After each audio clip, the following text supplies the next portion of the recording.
Bismillahirrahmanirrahim. Assalamualaikum dan selamat sejahtera. Selamat datang ke webinar anjuran Center of Excellence for Facilities Management CFM Universiti Tun Hussein On Malaysia dengan kerjasama Pusat Kelestarian Ilmu Watan dan Komuniti Orang Asli IPG Kampus Temenggung Ibrahim. Saya Nurbahiah binti Abdul Wahab bertugas sebagai moderator sesi webinar kali ini. Apa khabar semua? Semoga semua sihat-sihat belaka, sentiasa ceria dan bahagia walau di mana anda berada. Dan hari ini kita semua akan disajikan dengan topik yang menarik dengan tajuk Cabaran Pemeliharaan dan Pembangunan Tanah Orang Asli yang saya yakin ia merupakan satu tajuk yang sangat berinformatif. Alhamdulillah pagi ini kita ada 3 orang panel yang menemani kita di dalam sesi webinar ini yang kita jemput daripada 3 institusi yang berbeza. Panel-panel ini merupakan insan hebat yang berpengalaman yang pasti akan mengupas dan membawa kita memahami topik ini dengan lebih mendalam. Saya perkenalkan panel pertama. Panel pertama kita adalah Dato' Isa bin Abdul Hamid yang merupakan seorang pejuang yang membawa suara komuniti orang asli iaitu komuniti orang asli. Apa khabar Datuk? Ya baik, semua salam muafakat untuk webinar ini. Ya, sihat ya semua di sana? Alhamdulillah. Ya, Alhamdulillah. Okey, yang berhormat Dato' Isa Abdul Hamid merupakan ahli Dewan Negara Senator Orang Asli Malaysia. Merupakan pemegang ijazah sarjana am seni lukis seni reka UiTM dan diploma pendidikan seni visual UiTM. Bidang kepakaran beliau adalah komuniti orang asli dan pembangunan luar bandar. Yang berhormat Datuk banyak menerima pengiktirafan dan anugerah atas komitmen dan perjuangan beliau dan antaranya pernah dinobatkan sebagai Anugerah Pakar Orang Asli oleh Mandat Malaysia. Dalam pentadbiran kerajaan, Yang berhormat Datuk pernah menjawat jawatan sebagai pengarah Jabatan Kemajuan Orang Asli Pahang dan terkini menjawat jawatan Ahli Dewan Negara yang mewakili komuniti orang asli. Seterusnya kita beralih kepada panel yang kedua. Panel kita yang kedua merupakan seorang yang terlibat dengan usaha-usaha pembangunan komuniti orang asli negeri Johor, Tuan Faisal bin Long. Apa khabar Tuan? Baik, Alhamdulillah sihat. Johor sihat? Johor Bahru okey Tuan? Alhamdulillah mendung. Mendung. Okey, Tuan Faisal bin Long merupakan anak kelahiran Kedah yang merupakan pemegang ijazah sarjana muda kepujian akidah dan Falsafah Universitas Islam Negeri UIN Araniri Bandar Aceh. Beliau merupakan seorang pendidik dan kini menjawat jawatan sebagai pengarah Jakwa Negeri Johor. Seterusnya kita tampilkan khas daripada Universiti Tun Hussein On. Seorang pakar dalam bidang pengurusan harta tanah, Profesor Madya Surveyor Dr. Rozila binti Kasim. Sihat Doktor? Sihat Alhamdulillah. Ya, harap sentiasa ceria Doktor ya. Dah bersedia untuk webinar kita Doktor? Alhamdulillah, dah bersedia. Alhamdulillah. So, Profesor Madya Surveyor Dr. Rozila Kasim merupakan pensyarah daripada Fakulti Pengurusan Teknologi dan Perniagaan Jabatan Pengurusan Harta Tanah Universiti Tun Hussein On Malaysia. Seorang yang tepat untuk sesi webinar kita pada hari ini. Beliau banyak menjalankan penyelidikan yang menyumbang kepada aspek khidmat sosial dan komuniti. Dan penyelidikan utama beliau pada masa kini banyak menumpukan kepada kajian berasaskan pembangunan komuniti dan khidmat sosial, terutamanya komuniti kanak-kanak, indeks kebahagiaan komuniti, tanah reserve orang asli, risiko dan fasiliti serta yang paling menarik pedagogi mesra rimba bagi sekolah orang asli di Malaysia. So, pada hari ini, panel-panel akan mengupas dan berkongsi mengenai perkembangan dan pemeliharaan tanah orang asli. Apabila kita bercakap mengenai pemeliharaan, sebenarnya ia melibatkan 2 kata kunci yang sangat berkait antara satu sama lain. Yang pertama, save and use it wisely. So, jika dipetik daripada James Reginald 2013, pemeliharaan bermaksud menggunakan sumber dengan berhati-hati bagi mencegah kerugian dan pembaziran.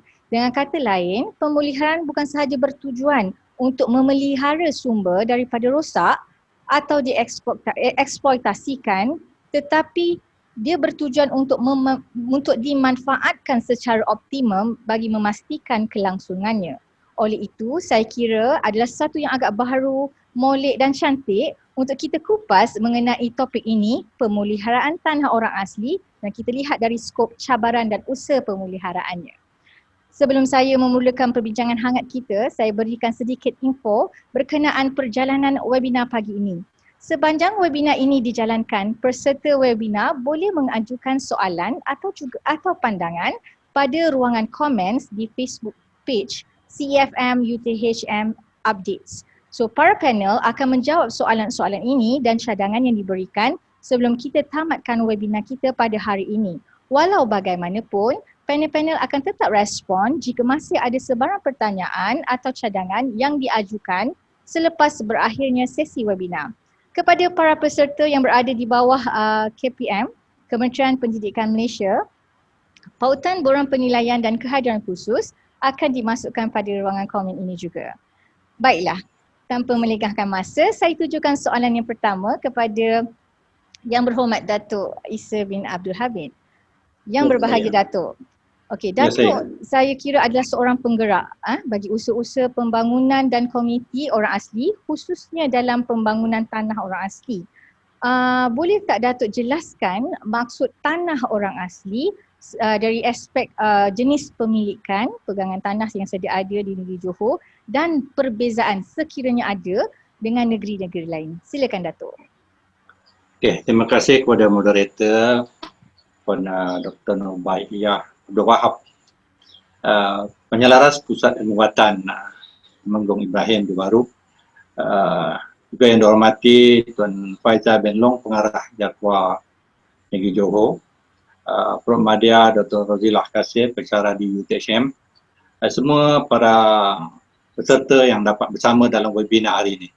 Saya mengucapkan terima kasih terlebih dahulu kepada UTHM dan juga IPGM Kampus Johor Bahru kerana menganjurkan satu webinar, satu ilmiah, satu bahas, satu wacana ilmu kepada cabaran pemulihan dan pembangunan tanah orang asli.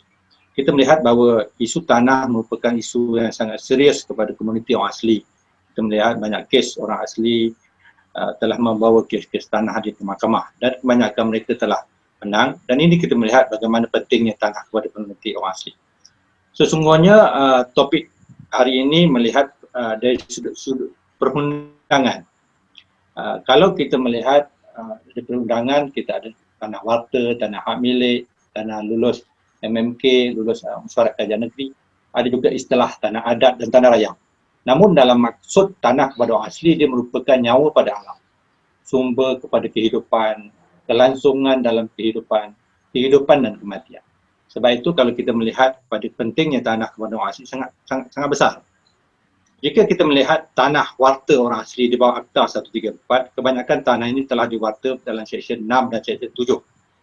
Dan tanah yang telah diwartakan di seluruh negara bagi komuniti orang asli ialah 33,219.99 hektar. Ya, dan yang terbesarnya ialah di Perak ada 12,882 hektar. Ya, yang ini yang terbesarnya di Perak, dan diikuti di Pahang 7,404 hektar. Dan negeri Johor merupakan juga negeri yang terbesar. Kalau kita tengok sini, tanah yang telah diwartakan yang ketiga besarnya. Tapi kalau kita melihat portion, merupakan yang terbesar juga sebab komuniti Pahang dan Perak lagi besar daripada Johor. Kita melihat Johor telah mewartakan 4,851 hektar.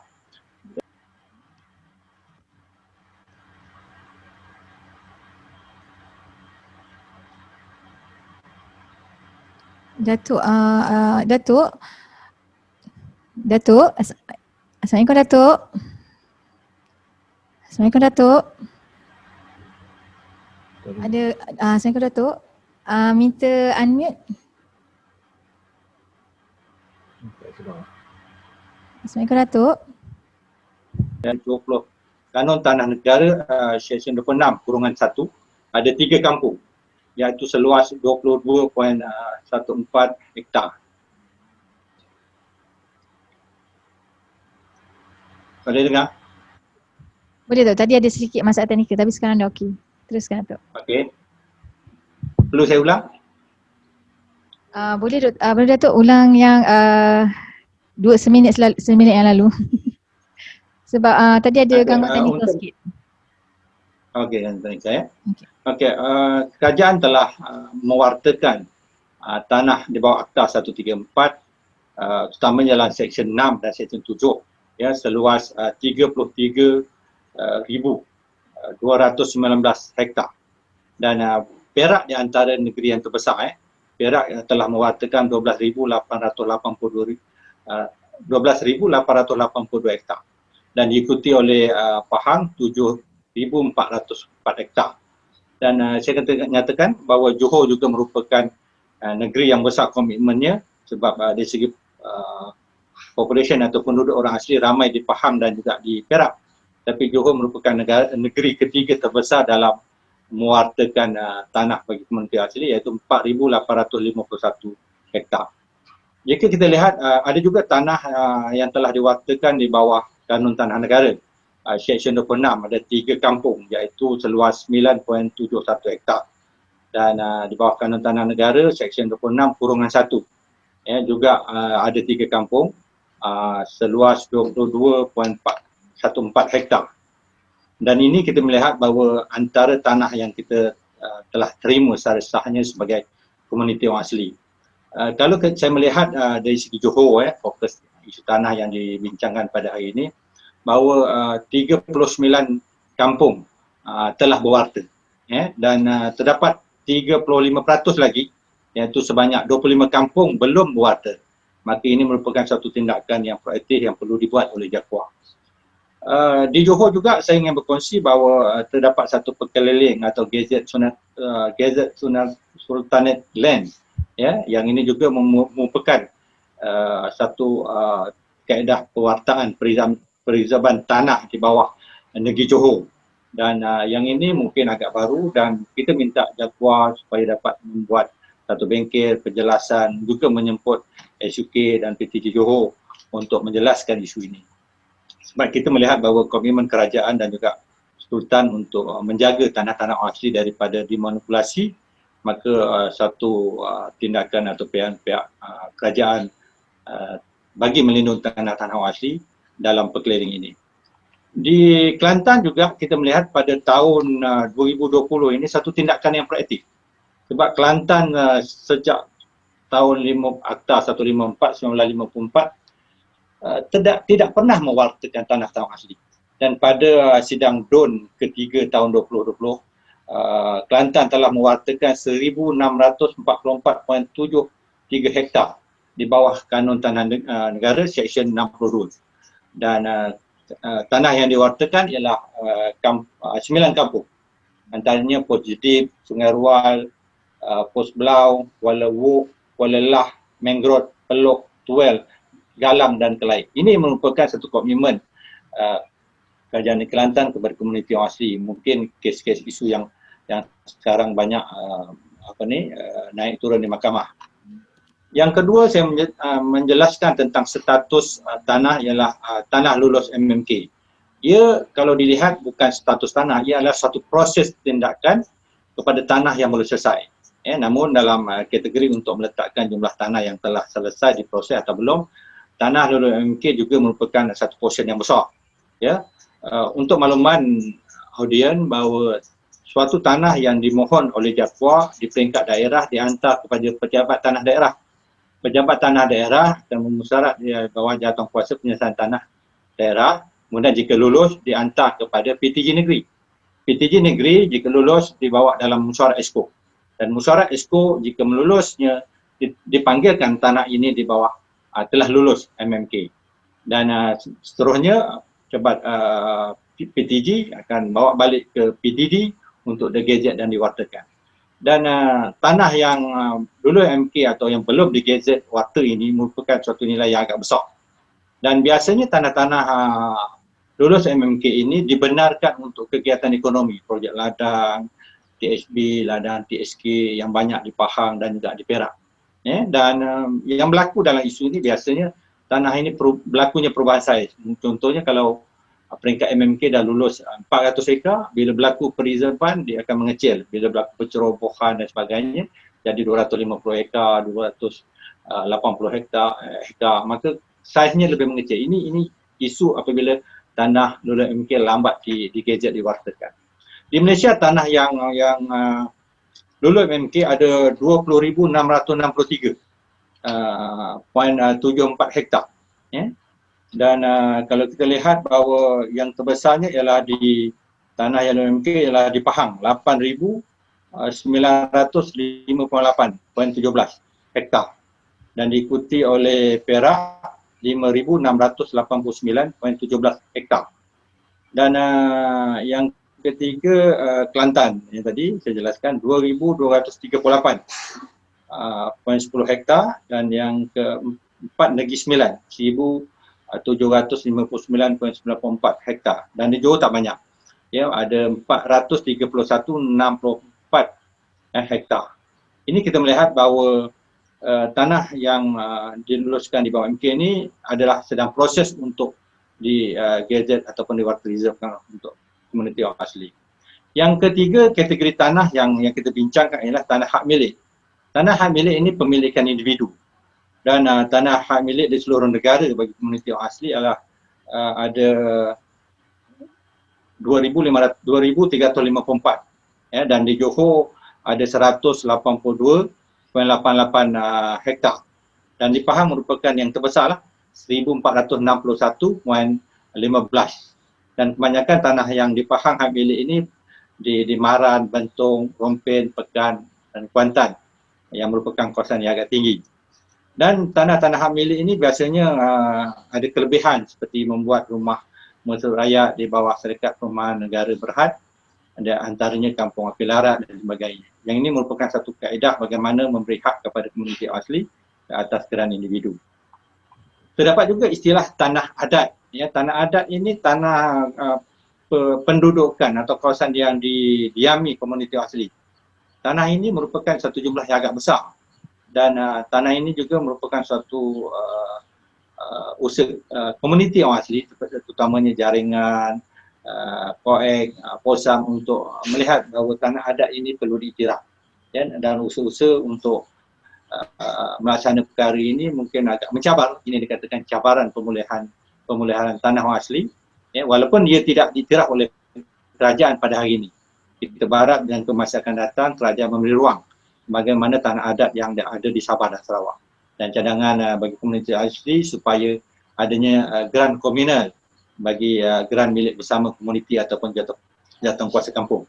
Sebab itu kita melihat bahawa tanah adat ini yang saya katakan tadi banyak berlaku krisis seperti krisis Mahkamah Sagung Tasi, Muhammad Noheng di Bera, kes Adong Kuau di Kota Tinggi, kes Sungai Temun di Johor Bahru. Ini semua banyak melibatkan kes tanah adat ataupun tanah pendudukan orang asli. Dan kita melihat juga bahawa tanah adat ini yang paling serius berlaku di Kelantan sehingga keputusan Mahkamah baru-baru ini banyak memihak kepada orang asli isu kes ladang masyarakat, ladang durian Musangking, ya, dan ada sebahagian tanah-tanah adat ini terurus dengan baik dan ada juga tanah adat tidak berwaris dan sebagainya tidak terurus dengan baik. Kita berharap bagaimana perkara-perkara ini dapat diatasi. Kita melihat juga tanah-tanah yang diduduki orang asli yang tidak diwartakan secara sah tadi di bawah pemilikan komuniti orang asli berlaku juga dijual, dipajak, ya, dan digadai. Ini isu dalam komuniti kita. Juga saya jelaskan tentang istilah kawasan tanah rayau. Ya, ini roaming area juga tidak diiktiraf walaupun kerajaan telah memberi ruang untuk komuniti dan sedang berbincang dengan pelbagai pihak supaya melihat tanah rayau juga perlu diiktiraf bagi komuniti orang asli, ya. Dan dia merupakan satu food bank, satu hospital, satu sumber kehidupan komuniti orang asli. Sebab kawasan rayau ini bukan tanah yang perlu dimiliki secara hakiki kepada komuniti. Dia suatu pengiktiraf kawasan di mana orang asli boleh mencari makan, mencari pekerjaan, sumber hutan, ya, mencari herba-herba untuk kesihatan dan penyakit orang asli. Dan ini yang saya boleh jelaskan dalam jenis-jenis ataupun status tanah orang asli. Dan kerajaan pada 4 Disember 2009 oleh Tan Sri Muhyiddin Yassin, masa itu TPM, telah declare satu dasar pemberi milikan tanah orang asli bagi tanah pertanian dan kediaman, iaitu tanah seluas 2 hingga 6 ekar untuk ladang, 10 ekar untuk tapak rumah. Dan diterikat beberapa faktor lah. Tanah tidak boleh dipajak, digadai, dipindah milik sesama komuniti orang asli, tidak boleh dipindah milik selama 15 tahun. Yang ini antara usul-usul yang dibuat oleh pihak kerajaan bagi memperkasakan tanah orang asli. Untuk itu saya sudahi soalan yang pertama ini di peringkat ini. Sekian, terima kasih. Terima kasih Datuk ya. Saya memang sangat berminat dengan usaha pemeliharaan. Sebenarnya memang bidang minat saya adalah berkaitan dengan conservation dengan pemeliharaan. Dan saya kira apabila Datuk memperkatakan tentang tanah orang asli merupakan sumber nyawa kelangsungan untuk orang asli, memang sangat-sangat ia perlu dipelihara dan dipelihara dengan sebaiknya. Dan saya juga berminat dengan istilah kawasan rayau ya. Okey, seterusnya kita beralih kepada panel kedua iaitu Tuan Faisal bin Loh. Tuan, kawasan rayau tadi kita dapat maklumat dan juga istilah daripada Datuk, YB Datuk berkenaan dengan kawasan rayau, tetapi di sini kami suka nak dengar, kami ingin dengar daripada pihak Tuan. Boleh tak Tuan kongsikan apakah yang dimaksudkan dengan kawasan rayau dan tanah adat mengikut pandangan Jakwa, maksudnya dalam pengalaman dan penglibatan Tuan dalam membangunkan dan menjaga komuniti ini, apakah yang dimaksudkan dengan kawasan rayau dan tanah adat? Silakan Tuan. Baik, terima kasih kepada moderator Dr. Nabahiyah Wahab, khususnya kepada YB, Teresa, kepada yang bahagia Profesor Madya Dr. Razila Kasim, tuan-tuan sekalian. Untuk kawasan rayau, istilah kawasan rayau kalau ikutkan takrifan kawasan rayau orang asli masih kurang jelas dalam perundangan Malaysia. Dan kita pun masih belum mencari satu kata putus dalam perundangan tersebut. Namun begitu di pihak Jakwa sedang berusaha bersama dengan bahagian hal ehwal perundangan JPM untuk kita akan duduk bersama dalam mencari ataupun buat kajian bersamalah untuk kita mencari kata putus bahawa kawasan rayau dan juga tanah adat ataupun wilayah adat ini dijadikan sebagai satu asas dalam perundangan kita lah. Sebab itu dalam wilayah adat ini, dia dalam masyarakat orang asli ini dia merangkumi kawasan ritual. Itu dikatakan sebagai kawasan rayau. Dalam kawasan rayau tersebut ada kawasan ritual, dalam tersebut ada kawasan yang boleh sebagai mencari bahan perubatan, herba, dan kawasan rayau tersebut juga ada juga sebagai tempat memburu untuk kelangsungan hidup.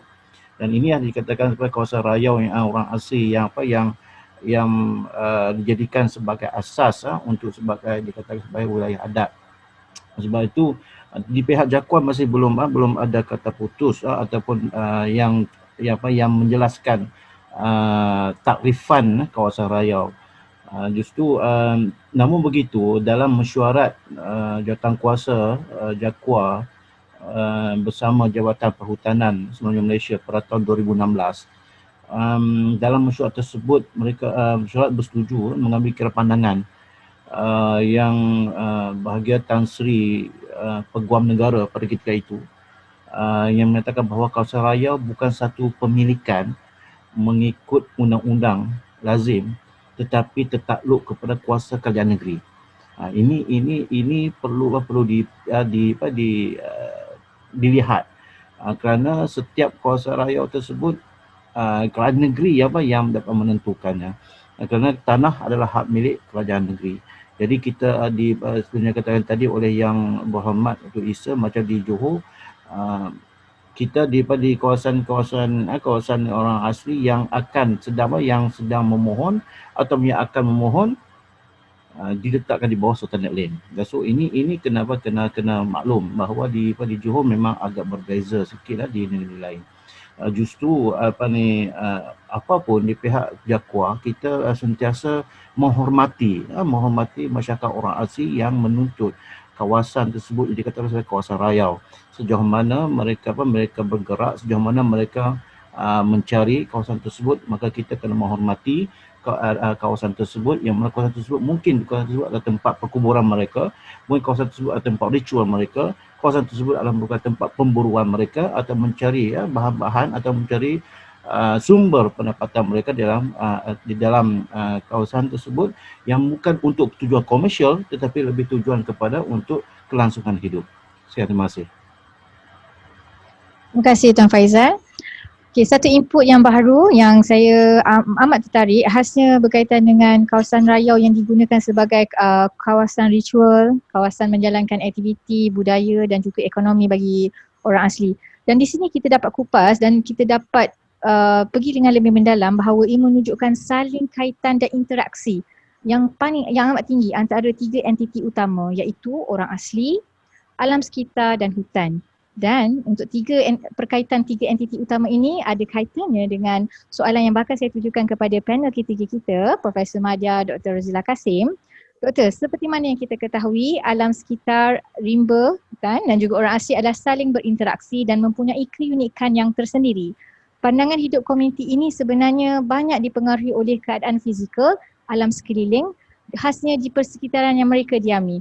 Bolehkah doktor jelaskan di sini apakah hubungan antara sumber alam dan tanah kepada orang asli? Silakan doktor. Terima kasih yang berbahagia Puan Moderator, Dr. Nur Bahia, Penyelaras Pusat Watan IPG Temenggong Ibrahim. Terima kasih juga kepada penganjur yang sudi menjemput saya untuk menjadi panel pada hari ini. Dan juga bersama-sama dengan panel-panel yang sangat hebat iaitu YB Senator dan juga Tuan Faizal pengarah Jakwa.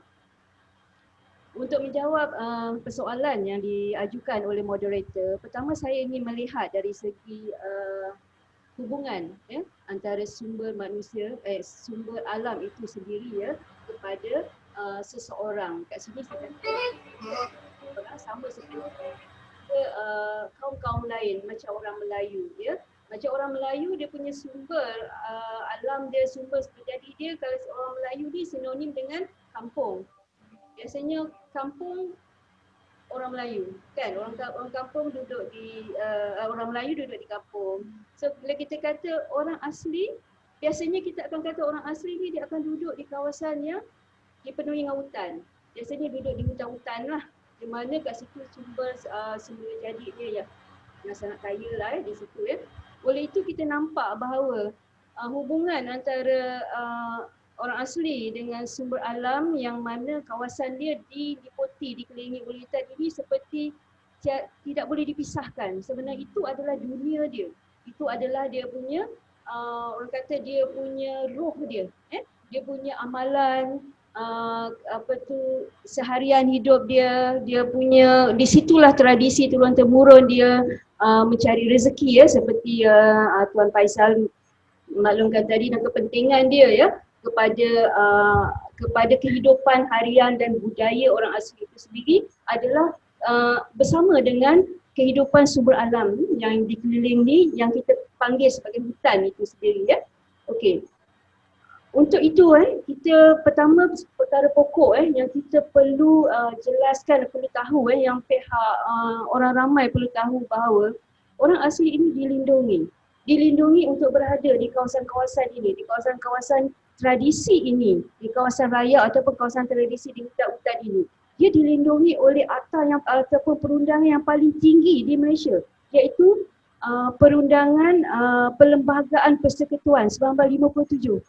Kalau kita tengok pada artikel perkara 8 subsection 5 subsection C, dia telah jelas untuk menunjukkan bahawa orang asli ini dilindungi oleh kerajaan persekutuan untuk bebas dia menjalankan aktiviti harian dia di kawasan yang dia diami, yang telah dia diami turun-temurun secara tradisi. Kita tak boleh nak halau dia, kita tak boleh nak pindahkan dia dengan paksaan. Itu telah termaktub dalam perundangan paling tinggi di Malaysia, iaitu Perlembagaan Malaysia, iaitu Perlembagaan Persekutuan 1957.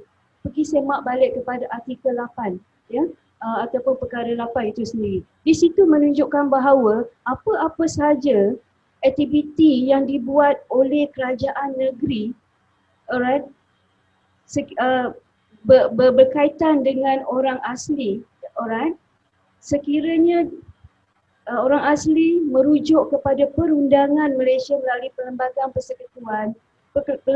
Persekutuan melalui Peguam Negara dan juga Mahkamah Tinggi, dia boleh untuk dia boleh untuk membatalkan perkara-perkara yang dibuat oleh kerajaan negeri. Alright? Kita tahu dalam keadaan situasi sekarang ini seperti yang dinyatakan oleh yang berbahagia Datuk Senator juga berkaitan dengan pertindihan dari segi perundangan setiap negeri, ya, melalui akta-akta tanah, especially on akta tanah, juga seperti yang dinyatakan oleh Tuan Faisal, berkenaan dengan setiap negeri dia mempunyai cara pelaksanaan menangani orang asing itu agak berbeza, ya. Tetapi bila kita melihat daripada perundangan yang paling tinggi sekarang di Malaysia, memang hak-hak orang asing itu dilindungi. Cuma kadang-kadang kita seperti tidak mungkin kita awareness itu tidak ada pun, kan? Kita tidak tahu benda itu. Tetapi baru-baru ini apabila kerajaan persekutuan mencabar keputusan dibuat oleh kerajaan negeri yang berlaku di Kelantan yang Datuk Senator mention itu, kan, dia mencabar keputusan itu menyebabkan kemenangan di pihak kerajaan di pihak orang asli berkaitan dengan tanah, kerana sebenarnya orang asli ini memang dilindungi oleh Persekutuan tanah Perlembagaan Persekutuan Malaysia. Oleh itu kita nak katakan bahawa dari segi perlindungan hak untuk orang asli menjalankan kehidupan, untuk dia berdikari, untuk dia mencari ekonomi, memang dia hak pengiktirafan itu dilindungi oleh kerajaan Malaysia dan dia berada di kerajaan persekutuan yang memantau. Tetapi apabila melibatkan tanah, telah berlaku pertindihan, sama seperti yang berbagai Datuk mention tadi, yang Tuan Faizal mention tadi, kerana kita ada terlalu banyak akta-akta yang berkaitan dengan tanah, ya. Okey, saya mention ini adalah berkaitan dengan akta-akta tanah yang diguna pakai di Semenanjung Malaysia saja, ya, yang dia tidak dipakai di Sabah dan Sarawak. Okey, contohnya, ya, seperti kerajaan persekutuan telah jelas mengatakan bahawa orang asli telah diberi hak diiktiraf untuk dia berada di kawasan dia, di kawasan reserve yang penempatan dia secara tradisi itu, yang mana kita tak boleh ganggu kacau dia. Tetapi kerajaan negeri melalui Akta Kanun Tanah Negara 1965, alright, dia boleh mencabar. Contoh macam Seksyen 62 hingga Seksyen 64 melalui tanah reserve. Dia boleh meruatakan tanah reserve dan dia juga boleh membatalkan tanah reserve tersebut. Kuasa itu letak di tangan pihak berkuasa negeri, kerana semua tanah adalah dikawasi dia oleh pentadbir tanah negeri. Ya, itu yang menjadikan berlaku pertindihan di situ. Selagi dan kedua, ya, saya nak maklumkan di sini, tidak semua negeri mengiktiraf tanah reserve orang asli. Tidak semua negeri. Kerana ada negeri, okey, macam negeri Johor, yes, memang sangat baiklah dia mengiktiraf. Ada negeri yang tidak iktiraf. Jadi negeri-negeri yang tidak iktiraf ini memang, ya, pihak-pihak yang berkepentingan ataupun pihak-pihak yang memperjuangkan orang asli ini memang kena bekerja lebih keraslah, dan dia kena menggunakan Perlembagaan Persekutuan 1957 itu untuk mencabar kesahihan ataupun untuk dia mencabar dari segi keputusan dibuat oleh kerajaan negeri berkaitan dengan kawasan penempatan untuk orang asli itu sendiri. Okey, itu yang pertama di dalam negara. Okey, untuk kalau kita nak pergi keluar sikit di keluar negara, okey, sebenarnya hak ataupun pengiktirafan orang asli ini sebenarnya dia dilindungi oleh Deklarasi Pertubuhan Bangsa-Bangsa Bersatu mengenai hak orang asal, iaitu United Nations Declaration on the Rights of the Indigenous People, ya. Yang ini diterima pakai di Malaysia, ya.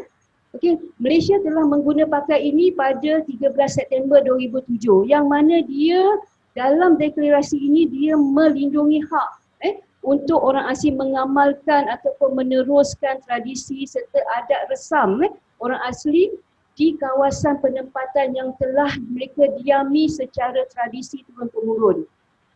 Jadi sekiranya kalau dia perlu dipindahkan, okey, dia perlu menerima pampasan. Okey, untuk pampasan itu kita akan beralih pula kepada Akta Orang Asli.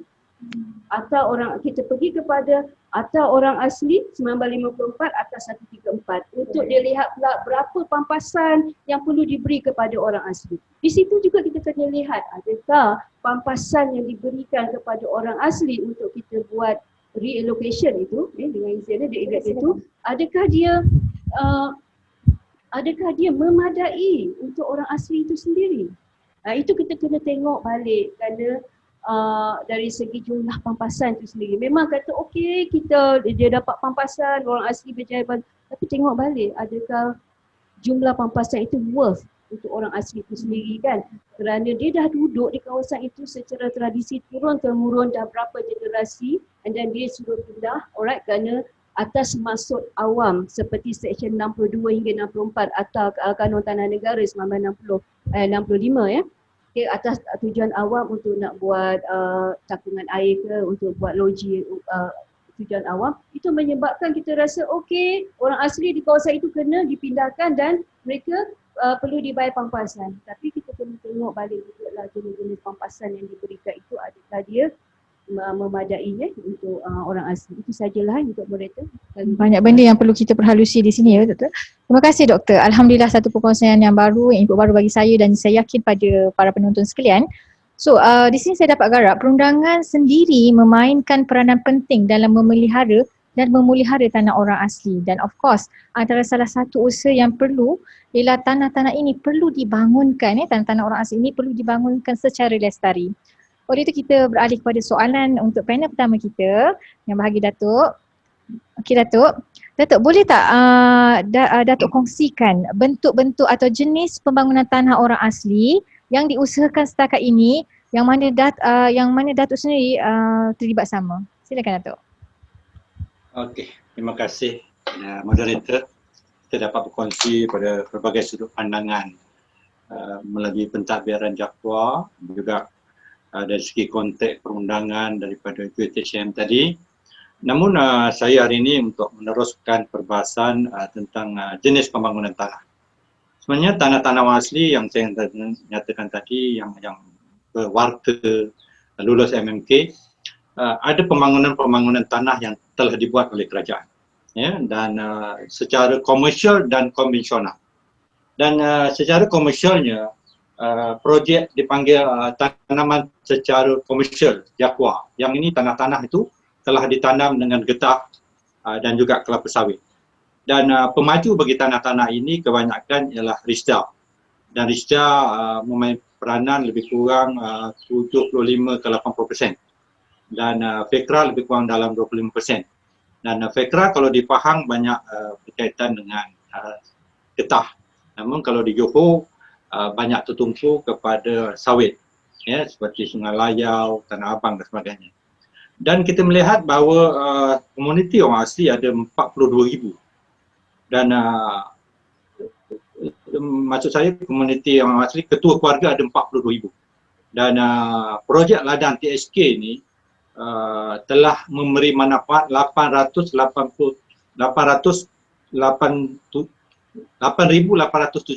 ketua keluarga. Maka kalau kita melihat dengan sejumlah projek 155 projek, keluasan tanah 22,702 hektar, hanya 20,6% saja orang asli terlibat dengan projek TSK. Ya, yang ni kalau kita melihat masih besar lagi peranan kerajaan, jabatan dan juga agensi kerajaan untuk memberi projek pembangunan sosioekonomi kepada komuniti orang asli. Di Johor, projek TSK, tanaman secara komersial ini, semuanya sawit, ya, seluas 218 hektar. Dan 190 peserta telah mendapat manfaat ini.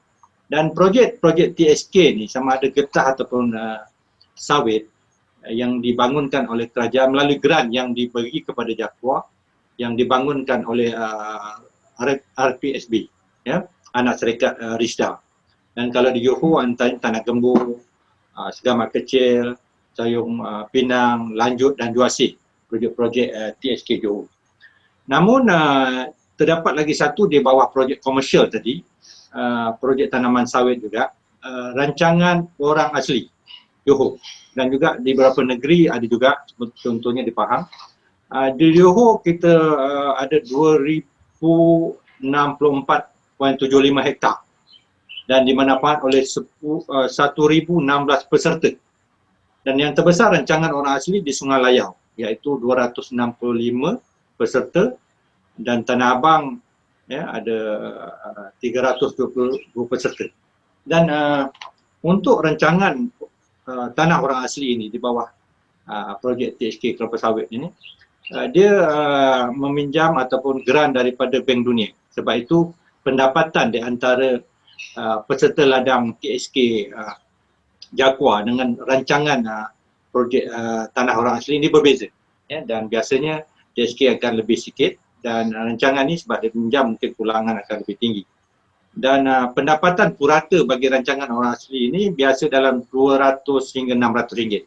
Sebab kalau tengok di Raub ya, ada terlibat Sungai Kampung Satak terlibat dengan projek seperti ini, pendapatannya memang ya 200 hingga ke 600 sebulan. Sangat rendah. Dan apa yang menarik bagi projek pembangunan tanaman secara kelompok tadi, tanaman secara komersial tadi, di Johor ada projek sendiri di bawah kerajaan negeri, iaitu rancangan rancangan projek RPS Kudung. Ia melibatkan kampung Kudung, Kampung Tembayan, Selai. Ia dibangunkan oleh Johor Corporation ya, melalui anak sekretarisnya OPJ, Yayasan Plantation Johor, dan selepas itu diambil alih oleh komuniti orang asli. Dan yang ini kita melihat bahawa suatu yang menarik bahawa orang asli sendiri memain peranan dalam pembangunan ladang. Kita nak bahawa komuniti orang asli lebih berdikari. Ya. Dan kalau di Pahang dulu TSK kerajaan negeri ialah di Bilot, dan untuk komuniti orang asli di Raub ya. Dan akhirnya diambil alih oleh Risda dan dikerjasama dengan oleh koperasi orang asli Sungai Bilot. Kalau dilihat kepada manfaat kepada projek TSK Johor tadi, kalau di Malaysia saya nyatakan tadi 20%. Di Johor kita tengok sini 1,394 ya, kalau dibagi tadi dengan jumlah keluasan tanahnya, lebih kurang peserta yang manfaat tadi ada 65% masih lagi belum ada kebun ya, lebih kurang 35% telah ada kebun. Maka ini juga menjadi tanggungjawab Jakwa Johor untuk melihat pembangunan tanah bagi komuniti orang asli.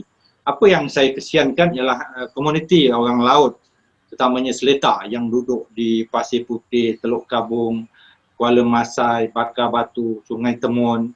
Kalau Kuala ni Rengit, Kampung Bumi Vitera Rengit, Desa Bandang di Batu Pahat, Taman Seri Mahkota di Pontian. Ini langsung tidak ada 1 ekar pun projek tanah. Maka saya berharap Jakwa Johor dan juga kerajaan negeri melihat bahawa perlunya kita memberi fokus kepada kumpulan sasar ini yang sangat terpinggir, terbiar, utamanya kaum Seletar ini dikatakan miskin bandar, terhempit dengan arus pembangunan kiri dan kanan menghempit, dan mereka menjadi kedasan di tengah bandar. Kalau saya melihat antara projek-projek tanaman secara komersial ini, terdapat juga projek pembangunan ladang di bawah tanaman secara kelompok, dipanggil TSB ya, tanaman secara kelompok. Tanaman secara kelompok ini dia ada sedikit advantage, maknanya kerajaan menyediakan grant disediakan dalam bentuk upah tanam, kursus kaedah penanaman, dan juga kerja upah disediakan, benih disediakan. Tetapi komuniti perlu bekerjasama dengan RPSP untuk kerja upah, menyediakan ladang yang siap ditanam untuk manfaat peserta. Dan yang saya tahu bahawa Pos Iskandar merupakan projek ladang TSP yang terbesar ya, yang juga boleh katakan yang paling besar di Malaysia, ada lebih kurang 400 hektar. Ini projek ladang juga banyak di Perak dan Pahang. Ya, dan projek ladang TSB ini biasanya kampung-kampung orang asli yang lama, dusun-dusun Saka, kampung-kampung yang diduduk orang asli, ada tanah-tanah adat yang ditanam semula. Dan ada beberapa tempat sampai 5-6 kali pasar TSB. Maknanya kalau dah berketurunan, ya, kalau 5-6 kali umur getah boleh menjangkau sehingga 20 ke 30 tahun, maka beberapa generasi orang asli telah menduduk kawasan itu. Dan seperkara lagi pembangunan ladang, pembangunan tanah bagi komuniti orang asli yang saya suka ialah projek ladang masyarakat. Projek ladang masyarakat ini biasanya di bawah tanah yang lulu LMK dan juga ada juga kawasan-kawasan tanah adat di berdekatan dengan kampung-kampung asli. Dan kalau yang besar di Pahang ialah di kawasan Lipis dan juga yang di Gua Musang di Kelantan. Dan projek ini yang saya katakan saya suka tadi sebab dia mendidik masyarakat berdikari. Orang asli dihantar berkursus, kemudian diberi latihan, teknik penanaman, kemudian benih disediakan, upah disediakan, pemilikan dia akan dapat 2 hingga 4 ekar tanah. Dan bila pokok itu dijaga dengan baik dan akhirnya dia menoreh. Yang ini yang kita nak. Sebab masyarakat, kita tak mahu masyarakat macam projek TSK, masyarakat hanya duduk di rumah menerima dividen. Yang ini menjadikan komuniti terlalu selesa dan tidak berdaya saing. Tapi projek ladang masyarakat, kita lihat akan, dia biasanya peserta dipilih generasi muda, akan lebih berdikari sebab kebun dia kena jaga dengan baik, hasil yang baik dia dapat mengubah sosial hidup dengan lebih baik. Projek ladang masyarakat ini telah bermula 2011. Dan sehingga kini 48 projek telah dilaksanakan dengan keluasan 2,832.92 hektar. Dan manfaat peserta bagi yang telah berjaya bagi projek inilah 2,393 peserta. Dan saya ingin juga bicara tentang ladang masyarakat yang kita katakan projek ladang tadi. Hakikatnya projek TSK secara komersial tadi ialah untuk membasmi kemiskinan. Namun saya lihat kurang berjaya kerana komitmen masyarakat orang asli. Ya, sebab yang saya katakan di antara projek ladang masyarakat, kalau saya bandingkan dengan TSB dan juga dengan TSK, TSK ini pada dasarnya kita nak komuniti orang asli bekerja. Tetapi mungkin pokok yang terlalu tua, ada juga keadaan budaya orang asli yang tak selesa dengan projek kerja-kerja kasar ini menjadikan komitmen kepada ladang TSK sangat kurang.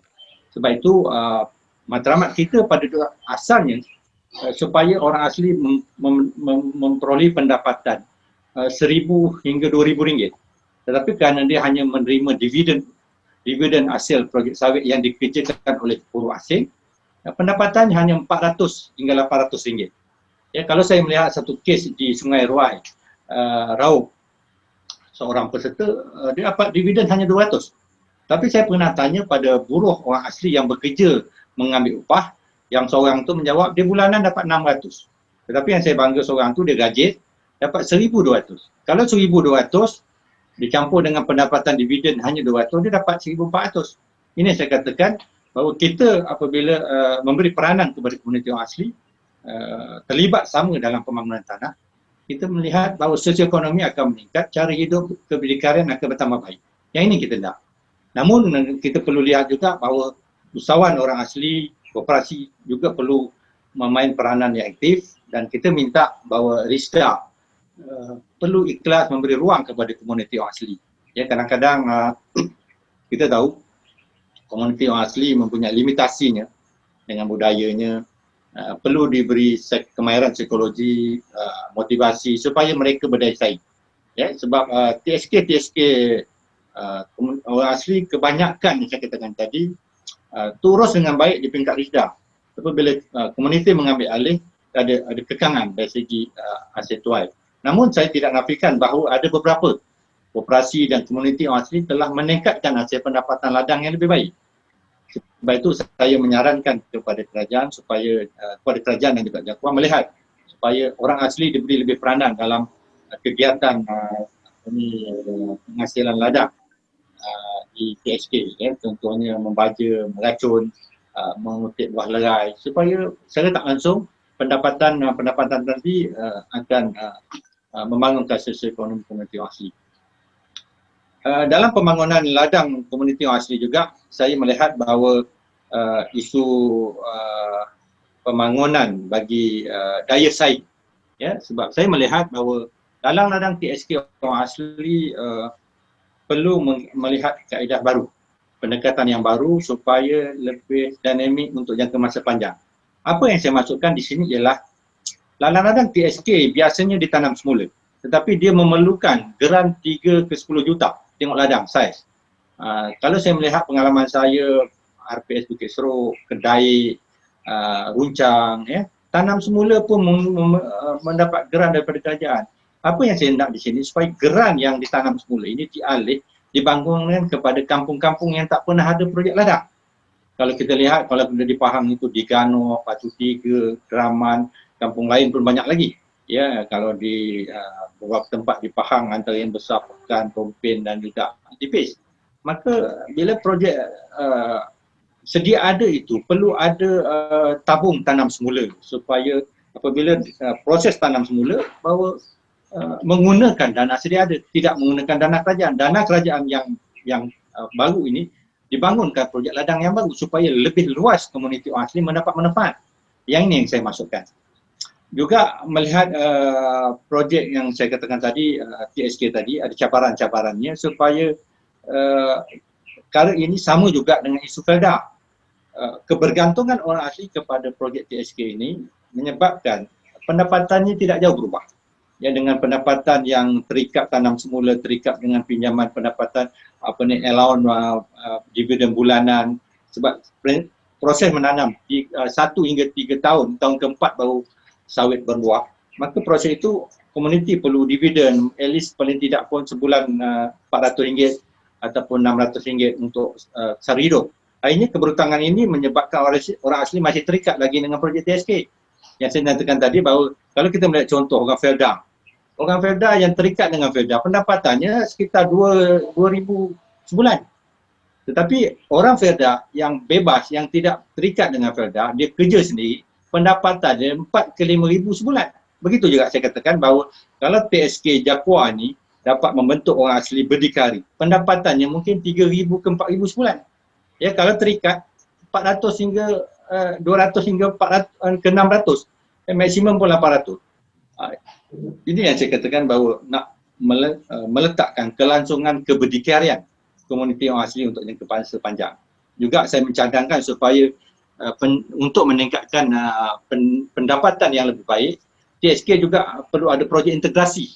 Ya, ladang sawit diintegrasi dengan ternakan lembu. Kalau saya tengok di Pekan ada pematang siput diusahakan oleh Cik Midon, ya, satu projek yang baik. Di Kampung Baru ada Kampung Baru Kuala Benut ada Puan Maria. Ya, di Runcang ada Kambing Bo. Di beberapa tempat lain ada projek-projek integrasi. Yang ini yang saya nak, bahawa jangan bergantung hanya pendapatan sawit, tetapi pendapatan hiliran dengan ada ladang sawit tadi boleh menambahkan pendapatan yang lebih baik untuk mengubah tarikh hidup. Juga cadangan saya supaya melihat TSK ini akan datang kepada tanaman yang lebih berdaya saing. Contohnya musangking, ladang TSK musangking, bukan lagi kelapa sawit. Ladang TSK kelapa mata, kelapa pandan yang memiliki pasaran yang sangat tinggi. Ya, kalau per hektar sawit dengan kelapa mata jauh beza. Ya, mungkin juga ladang herba, ya, guarana, kulantro dan sebagainya. Banyak benda-benda yang kita lihat yang boleh memberi pendapatan yang tinggi. Juga saya melihat bahawa peluang dalam pembangunan tanah orang asli ini, pembangunan ladang juga perlu melihat tanah-tanah yang saya nyatakan tadi, yang komersial dan konvensional. Konvensional ni masih lagi terletak pada tanah-tanah dusun lama, kampung-kampung lama, tanah-tanah adat, ya, dengan tanaman petai, buah-buahan, mungkin pendapatannya setahun sekali. Juga perlu dilihat bagaimana nak membangunkan tanah-tanah pendudukan ataupun tanah kawasan orang asli. Perlu melihat kepada tanaman berpendapatan tinggi. Sebab kalau saya tengok contoh RPS Bilot ada projek fertigasi, ya, pendapatan sangat besar. Kampung Sungai Ko Jerantut ada juga projek ini saya katakan saiz tanah yang kecil tetapi pendapatannya tinggi. Dan juga kita melihat projek sayuran, menanam sayur, Kampung Batu 14 Gambang, ya, dan juga Kampung Batu 3 di di Rompin.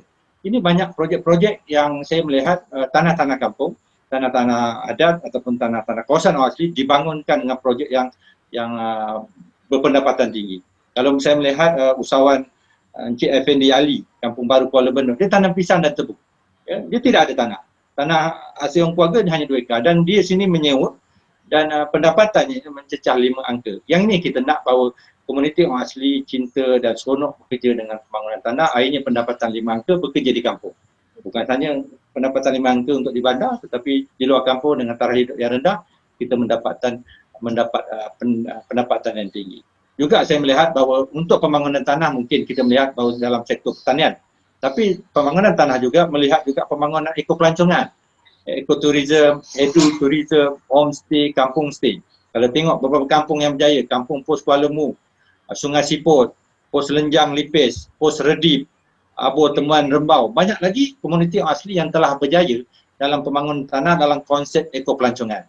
Ini yang saya nampak bahawa bagaimana kita nak melihat cabaran ataupun unsur-unsur untuk membangunkan tanah orang asli. Namun kita melihat juga keupayaan individu, keupayaan entiti melalui koperasi dan usahawan kerjasama perlu melihat bagaimana untuk mengambil peluang supaya dapat memain peranan yang lebih luas dalam pembangunan tanah orang asli.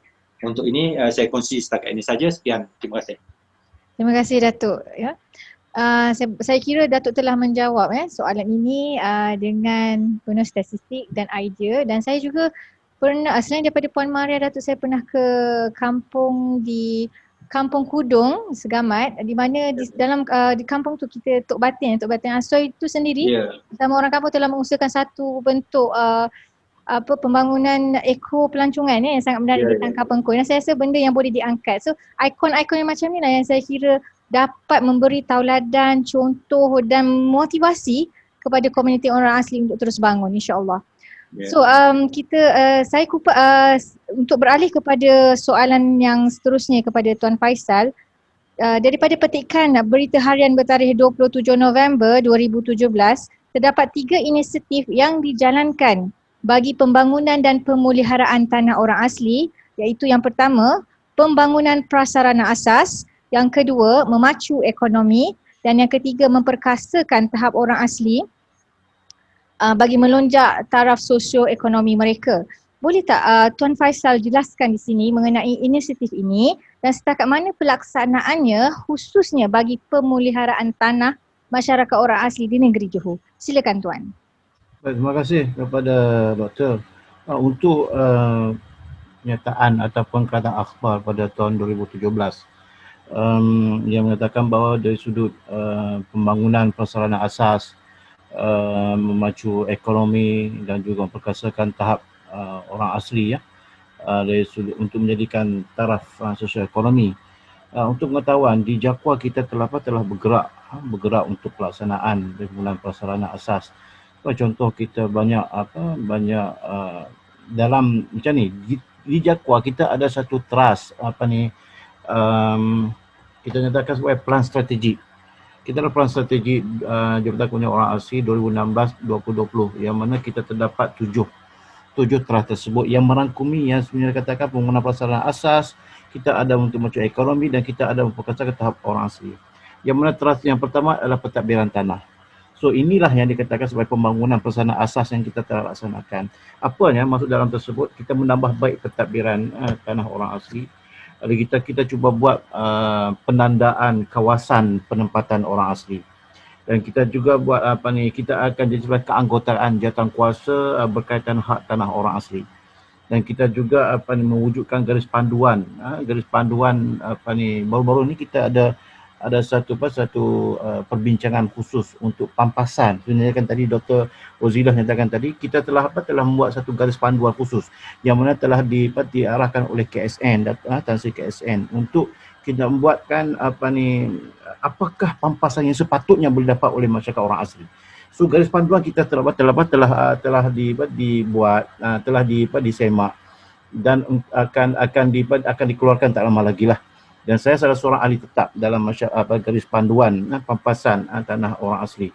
Okey, selain itu juga kita juga ada pemantauan status pembangunan tanah orang asli. Itu juga adalah merupakan pembangunan yang kita laksanakan, bagaimana cara untuk kita nak mengukuhkan tanah masyarakat orang asli. Selain itu dalam kita di masyarakat orang asli ini, tanah masyarakat orang asli ini, kita banyak laksanakan prasarana asas. Sebagai contoh, kita buat bina rumah PPRT, kita ada jalan yang baik kita telah lakukan, dan kita juga ada membuat dewan orang ramai. Kita juga elektrik, kita ada air yang berkualiti, gunakan tube well. Namun itu ada juga beberapa kampung yang kita di Johor ini yang masih kurang mendapat air yang berkualiti, dan sehingga ada satu tempat yang kita rasakan masih terhambat untuk mendapat air tersebut. Namun begitu, di pihak Kementerian Luar Bandar kita telah ada membuat satu projek khusus di kampus Sedohok terutamanya. Akan ada di dalam perbincangan khusus, dan sehingga kan ICU pun telah mengambil maklum perkara ini di Sedohok, yang melibatkan hampir 1.5 juta untuk khusus pada masyarakat orang asli di kampus Sedohok. Dan saya difahamkan dia ada usaha-sama dengan SAJ untuk masyarakat orang asli di Sedohok untuk mendapatkan bekalan air yang baik di sana. Di tempat-tempat yang sejauh ini kadang-kadang kita ada juga membuat tube well. Kita menggunakan peruntukan-peruntukan yang telah disalurkan oleh pihak JAKWA HQ dan juga daripada KPLB kepada masyarakat orang asli. Dan untuk yang kedua untuk memajukan ekonomi, kita ada projek pembangunan ladang. Itu dinyatakan oleh Datuk Isa tadi, yang mana tanaman secara komersial kita telah laksanakan di kampung orang asli, yang mana kita di TSK kita ada 5, iaitu di TSK Tanah Gembur yang melibatkan 65 orang peserta, TSK Segamat Kecil melibatkan 44 peserta, TSK Sayun Pinang melibatkan 15 peserta, TSK Lanjut melibatkan 21 peserta, dan TSK Ulu Juasih terdapat 45 peserta yang berjumlah selama 190 orang. Dan kita juga ada ROA. ROA itu rancangan orang asli yang melibatkan hampir 13 ROA ada di negeri Johor, yang mana jumlah 1019 peserta yang telah mengikuti. Antaranya ialah ROA Penggalan Tereh di Keluang, ROA Sedohok di Keluang juga, ROA Sungai Layau 1, 2, 3, 4. Ada 4 ROA Sungai Layau. Yang kalau Penggalan Tereh ada 53 orang, ROA Sedohok ada 27 orang, ROA Sungai Layau Sungai Layau 1 ada 66 orang, ROA Sungai Layau 2 ada 144 orang, ROA Sungai Layau 3 ada 33 orang, ROA Sungai Layau 4 22 peserta. Ini peserta. Dan kita ada ROA Mawai Baru 11 peserta, ROA Seri Mahkota 163 peserta, ROA Pasir Asam 46 peserta, ROA Sayun Pinang 39 peserta, ROA Tanah Abang 323 peserta, ROA Tuang Kajang 1 25 peserta, ROA Tuang Kajang 2 67 peserta. Dan sejumlahnya hampir semua peserta ini adalah 1019 orang peserta yang terlibat dalam pengusaha pembangunan tanah untuk maju ekonomi. Dan kita ada ladang masyarakat orang asli cuma satu saja, iaitu di Sungai Mering, yang mana dikatakan oleh Datuk Isa tadi, yang lebih fokus kepada getah, dan mereka yang mengusaha daripada awal penanaman, mereka mengubah tanah tersebut, dan alhamdulillah kita memberi racun, kita memberi baja, dan mereka yang menoreh pohon tersebut, dan ini yang dikatakan sebagai sumber pendapatan kepada mereka. Dan yang ketiga itu memperkasakan tahap orang asli untuk pengetahuan. Di pihak kita ni kita ada juga mengadakan karnival usahawan masyarakat orang asli yang selalu dilakukan oleh pihak JAKWA Ibu Pejabat.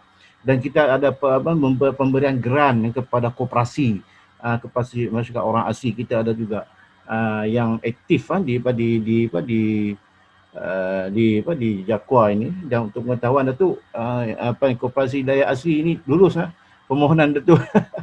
Saya baru ni kita ada permohonan daripada Daya Asli lulus untuk permohonan Koperasi Daya Asli yang diterajui oleh Datuk ni. Memang alhamdulillah kita pertahankan, kita cuba berusaha untuk mendapatkan kelulusan bagi masyarakat orang asli untuk koperasi tersebut. Dan juga pemberian grant kepada layak yang menerima untuk usahawan pun kita ada laksanakan. Dan kita juga mengadakan kursus-kursus, kita akan buat kursus penyelenggaraan kepada masyarakat orang asli, penyelenggaraan enjin boat. Sebab kita akan beri bantuan enjin boat kepada masyarakat orang asli yang berkelayakan, yang ada boat di laut, boat di sungai, kita akan beri. Dan juga kita ada juga peralatan dapur. Kita ada juga peralatan bakery kepada masyarakat orang asli. Dan untuk pengetahuan juga, dalam hal sebegini, untuk berkesahkan tahap orang asli, kita sentiasa bersama-sama dengan pelbagai agensi bagi memacu ekonomi masyarakat kita ni lah. So saya tak nampak bahawa usaha kerajaan dalam bantu ini seolah-olah macam meminggikan, tidak. Tetapi ada peruntukan, ada usaha-usaha dilakukan oleh kerajaan untuk memajukan masyarakat orang asli, bukan hanya setakat untuk taraf ekonomi mereka, tetapi juga dari sudut pembangunan tanah. Sebab itu dalam pembangunan tanah ini, sekarang tadi kita ada projek pembangunan ladang, yang TSK, iaitu tanaman secara komersial.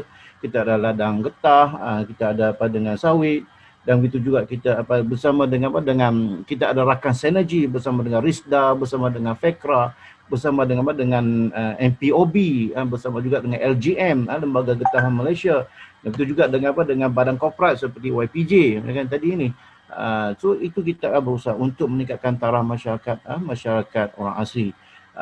Sudah tentu dalam ekonomi sekarang ini, seperti contoh dalam beberapa tahun yang lalu, kita punya harga komoditi ladang sawit itu agak kurang.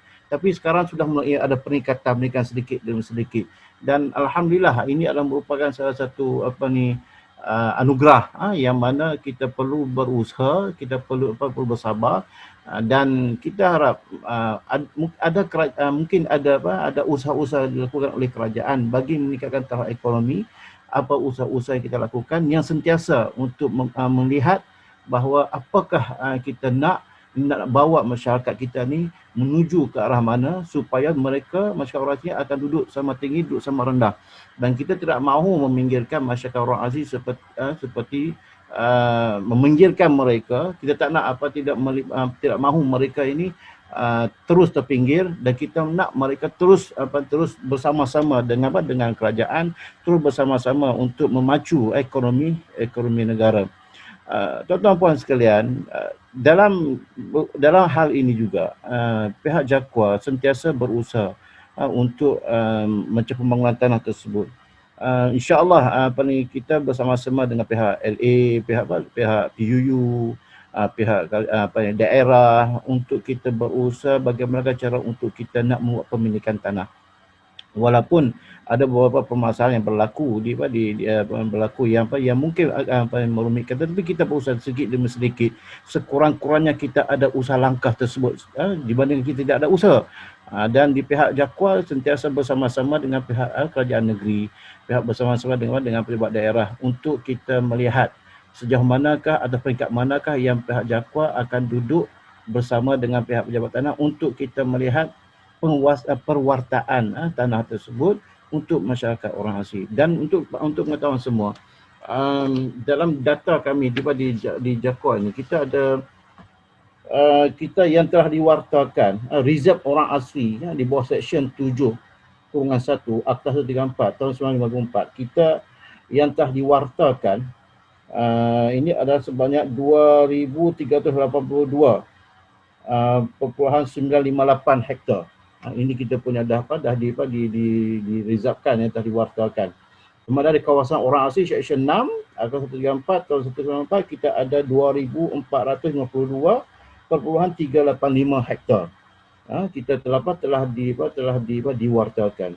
Dan warta KTN Seksyen 62 kurungan 1 dan MMK dan tempat kemudahan kita untuk persekutuan kita ada 9.710 hektar dan kita bilangan KTN tersebut ada 3 dan banyak lagi dalam data-data tersebut dan mungkin kita boleh kongsi bersama untuk pihak UTHM untuk kita boleh berkongsi bagi kita melihat untuk kemajuan tanah masyarakat orang asli. Sangat itu saja untuk sekali ini. Terima kasih. Terima kasih Tuan Faizal.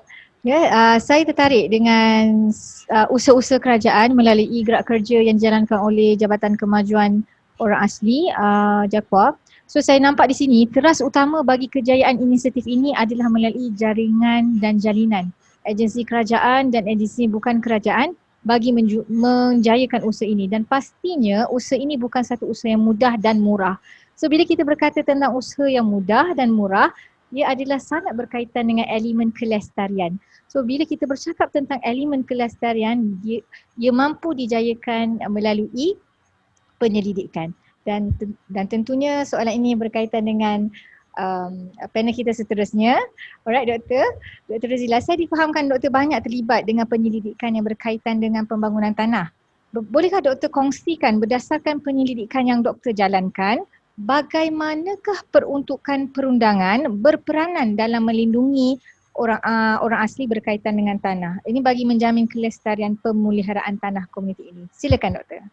Terima kasih Puan Moderator. Tajuk ini agak sangat-sangat perundangan ya. Kerana saya ini bukan orang perundangan, saya ini orang pengurusan harta. Ya, tapi kami juga didedahkan dengan penyelidikan yang berkaitan dengan tanah. Bila kita buat penyelidikan berkenaan dengan tanah, biasanya kita tidak akan terlepas daripada mengkaji akta-akta berkaitan tanah yang terlibat. Ya. Oleh untuk itu, saya setujulah dengan tajuk ini bahawa peruntukan perundangan memang boleh memberi peranan yang utama dalam melindungi tanah, especially kepada orang asli. Kita dah mendengar tadi dari pihak YB Senator, Datuk Senator dan juga Tuan Faizal, pengarah JAKWA berkenaan dengan bersemangatnya mereka untuk memajukan orang asli. Okay? Dan kebanyakan program-program untuk memajukan orang asli ini berasaskan kepada pembangunan tanah. Alright? Tetapi kalau tanah-tanah yang dibangunkan itu dari segi status hak milik dia masih tidak berapa jelas ataupun masih lagi dalam proses untuk orang kata perlukan kepada pengiktirafan dan juga perlukan kepada kesahihan dari segi bertulisnya dokumen di peringkat sama ada kerajaan negeri ataupun kerajaan pusat. Biasanya tanah kepada kerajaan negeri ya. Jadi memang kita perlu kepada satu perundangan yang boleh melindungi tanah-tanah yang berkaitan dengan orang asli. Bila sebut tanah-tanah yang berkaitan dengan orang asli ini, kerana tanah-tanah pemilikan di Malaysia ini dia ada bagi kepada dua, sama ada tanah itu tanah yang diberi milik iaitu tanah yang ada dokumen, dan satu lagi tanah yang tidak diberi milik tetapi tanah itu direservekan atas kapasiti kerana tanah itu tradisinya turun-temurun telah diberi penempatan telah menjadi penempatan kepada orang asli. Itu yang kita sebut sebagai tanah reserve ataupun tanah adat ataupun tanah penempatan ataupun kawasan orang asli yang mana kita perlu wartakan. Tapi tugas untuk mewartakan itu terletak di bawah tanggungjawab ataupun perlu diluluskan urus tadbirnya oleh kerajaan negeri, pihak berkuasa negeri. Itu yang saya melihat dari segi perundangan itu kita kena melihat kaji semula supaya program-program yang dibuat oleh pihak JAKWA ataupun bagi pihak persekutuan melalui senator Datuk Senator ini tidak maksudnya dapat lebih disemarakkan ya. Okey, contohnya ya, kalau kita kata orang asli di Malaysia ni memang semua orang tahu dia dilindungi. Dia dijamin hak, dia diiktiraf oleh perlembagaan persekutuan. Kalau kita tengok jadual 9 ya, senarai nombor 16 perlembagaan, kalau kita baca ya, kerajaan persekutuan bertanggungjawab untuk melindungi masyarakat pribumi. Pribumi di sini adalah orang asli ataupun penduduk asal ya. di mana kebajikan orang asli terletak di bawah tanggungjawab dan kuasa kerajaan persekutuan berbeza daripada kerajaan negeri. Itu kita lihat daripada jadual ke-9 ya, oleh Perlembagaan Persekutuan 1957. Di situ kita nampak bahawa orang asli ini ada dijamin hak, diiktiraf, kesamarataan. Okey, dan dia dikuatkan lagi lah nanti dengan Akta Orang Asli ya. Akta Orang Asli 1957 pula dia akan ada menyebut berkenaan dengan diiktiraf kewarganegaraan ya, dilindungi, semuanya itu berada diperincikan lagi ya di dalam Akta Orang Asli lepas itu Alright. Okey. Oleh itu ya, tetapi okey, terdapat pertindihan juga daripada punca kuasa dalam hal pentadbiran tanah ini. Kita tak boleh nafikan bahawa tanah memang di bawah kawal selia ataupun di bawah pentadbiran kerajaan negeri. Itu full stop. Alright. Walaupun orang asli kata dia dilindungi oleh Perlembagaan Persekutuan dan hak untuk dia berada di kawasan tersebut, menjalankan aktiviti harian ataupun menjalankan aktiviti ekonomi, penempatan dan segalanya secara turun-temurun dan tradisi. Tapi kawasan atau tanah yang di penempatan yang dia ada itu terletak dikawal selia oleh kerajaan negeri di bawah Akta Kanun Tanah Negara 1965. Itu memang dah jelas kat situ. Okey? Oleh itu kan sangat sukar because kerajaan negeri melalui Seksyen 16 dia boleh untuk memberi perwataan untuk reserve untuk tujuan awam dan juga dia boleh juga menarik balik Seksyen 64. Okey. Dan juga kalau kita tengok Akta Pengambilan Tanah kalau kita tengok Akta Pengambilan Tanah 1960, Akta 486. Langsung dia tidak ada sedikit pun menyentuh berkenaan dengan sekiranya nak buat pampasan ya, tidak langsung ada menyatakan dalam itu berkenaan dengan pampasan peruntukan untuk penempatan orang asli. Okey, kalau ada pun dia berada di dalam Akta Orang Asli 1954 ataupun Akta 134. Dari segi pemberian pampasan, bagaimana pampasan yang dibuat. Alhamdulillah ya, seperti yang Tuan Faizal pengarah jakual memaklumkan bahawa mereka telah membuat kaji semula dari segi jumlah kaedah pampasan, jumlah pampasan dan bagaimana pampasan yang sebenar yang sepatutnya diberi kepada orang asli itu telah dibuat dan telah dikaji semula. Alhamdulillah, kerana saya melihat bahawa ini memang satu keperluan kepada orang asli supaya orang asli mendapat pampasan yang sebenarnya. Okey, sekiranya mereka diperintahkan untuk keluar daripada kawasan tersebut oleh kerajaan negeri atas sebab-sebab tujuan awam. Tujuan awam ini mungkin kawasan itu perlu digunakan untuk membina jalan raya ke, untuk membuat tangkungan air, segala as long as dia adalah untuk tujuan awam, maka memang kerajaan negeri memang boleh menarik balik, memang boleh membatalkan benda itu di bawah Akta Kanun Tanah Negara 1965. Itu yang jelas ya, kalau kita tengok kat situ. So, jadi berkenaan dengan akta ini, berkenaan dengan perundangan ini, kalau kita nak melestarikan atau melindungi tanah-tanah orang asli, especially tanah-tanah yang tidak ada dokumen. Alright? Tanah-tanah yang telah diberi milik yang ada dokumen tak ada masalah. Kerana kat situ orang asli dia bebas untuk urus niaga, untuk melupuskan ke, untuk apa, tak ada masalah. Kerana tanah itu nama dia ada di registered, ada di dalam geran tanah tersebut. Kerana tanah itu memang ada dokumen, tapi ini tanah-tanah yang tidak ada dokumen yang buat perwataan secara blanket itu sangat penting. Kerana saya mengharapkan bahawa pihak-pihak yang berkepentingan sama ada di peringkat kerajaan negeri ataupun di kerajaan pusat boleh membuat satu pelarasan. Pelarasan dari segi terlalu banyak akta-akta ni yang binded yang diguna pakai untuk menjelaskan satu perkara sahaja, iaitu tanah orang asli. Okey. Jadi saya mencadangkan bahawa kalau boleh agensi-agensi yang terlibat ini di peringkat negeri ataupun di peringkat pusat, kalau boleh mereka membuat satu pelarasan khusus untuk orang asli sahaja berkenaan dengan tanah. Okay? Jadi kita tak perlu nak rujuk kepada banyak akta apabila kita nak membincangkan berkenaan dengan orang asing. Ini baru berkaitan dengan tanah, belum lagi berkaitan dengan kawasan Rayau kalau dia hanya untuk memasuki kawasan tersebut untuk buat pemburuan, okey, untuk mengutip hasil hutan. Itu akan berada kepada akta perhutanan pula. Ataupun akta hidupan liar pula. So ada banyak akta ni, kan? Jadi akta-akta yang berurusan dengan tanah ni kalau boleh lah, mungkin pihak Datuk Senator boleh majukan benda ini di peringkat negara, alright, ataupun Tuan Faizal boleh majukan di peringkat negeri. Bagaimana kita nak buat pelarasan ini supaya bila sebut saja berkaitan dengan tanah yang berkaitan dengan orang asli, sebenarnya biarlah perkara ini terus berada di federal, di persekutuan.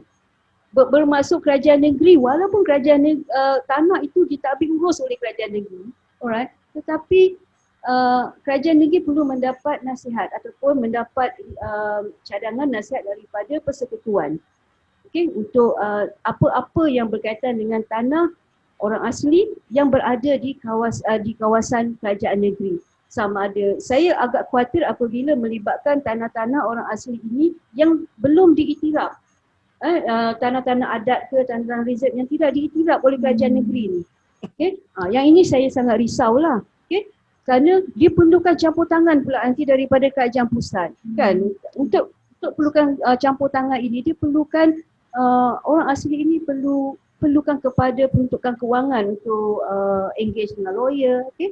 Untuk dia mencabar keputusan kerajaan negeri, kan, berkenaan dengan perwataan, pembatalan perwataan, okay, dan all those things lah. Jadi saya melihatlah dengan berlakunya banyak pertindihan perundangan ini yang melibatkan benda ini menyebabkan agak orang asli untuk kita berusaha untuk kemajuan untuk orang asli ini agak terbatas, alright? Kerana yang melibatkan tanah lah, yang melibatkan tanah ini agak terbatas lah. Kita banyak program, kita banyak dana yang kita boleh sediakan untuk orang asli. Itu baru melibatkan tanah, belum lagi melibatkan dari segi pembangunan insan untuk orang asli. Okey? Untuk pembangunan insan dia supaya bagaimana kita boleh bangunkan sumber manusia orang asli ini supaya dia boleh menguruskan dan mentadbir tanah-tanah dia ataupun tanah-tanah yang direservekan untuk dia. Yang ini saya rasa kita perlu fikirkan juga benda-benda itulah supaya at the end orang asli di tanah Melayu ataupun di Malaysia yang kita kenali sebagai penduduk asal, penduduk pribumi, orang asli ini sepatutnya dia adalah tuan tanah untuk negara kita ini, kan. Tetapi yang berlaku adalah dia agak ketinggalan ke belakang. Saya tak kata dia terpinggir, dia agak ketinggalan berbanding dengan kaum-kaum lain lah yang lebih maju. Yang itulah saya agak concern tentang perkara ini, dan saya melihat benda ini boleh diubah melalui semakan semula perundangan sedia ada, akta-akta sedia ada yang berkaitan dengan tanah khususnya kepada orang asli. Itu saja ya. Terima kasih Doktor. Saya nampak di sini bila berkaitan dengan perundangan dan berkaitan dengan gabungan perundangan, kita mengadun perundangan dan juga penyelidikan, datanglah satu terms baru, komponen baru, iaitu penyelarasan. Memang penyelarasan satu aspek yang saya rasa satu langkah awal yang perlu dijalankan untuk memastikan sesuatu itu berjalan dengan lebih baik. InsyaAllah kita cuba tengok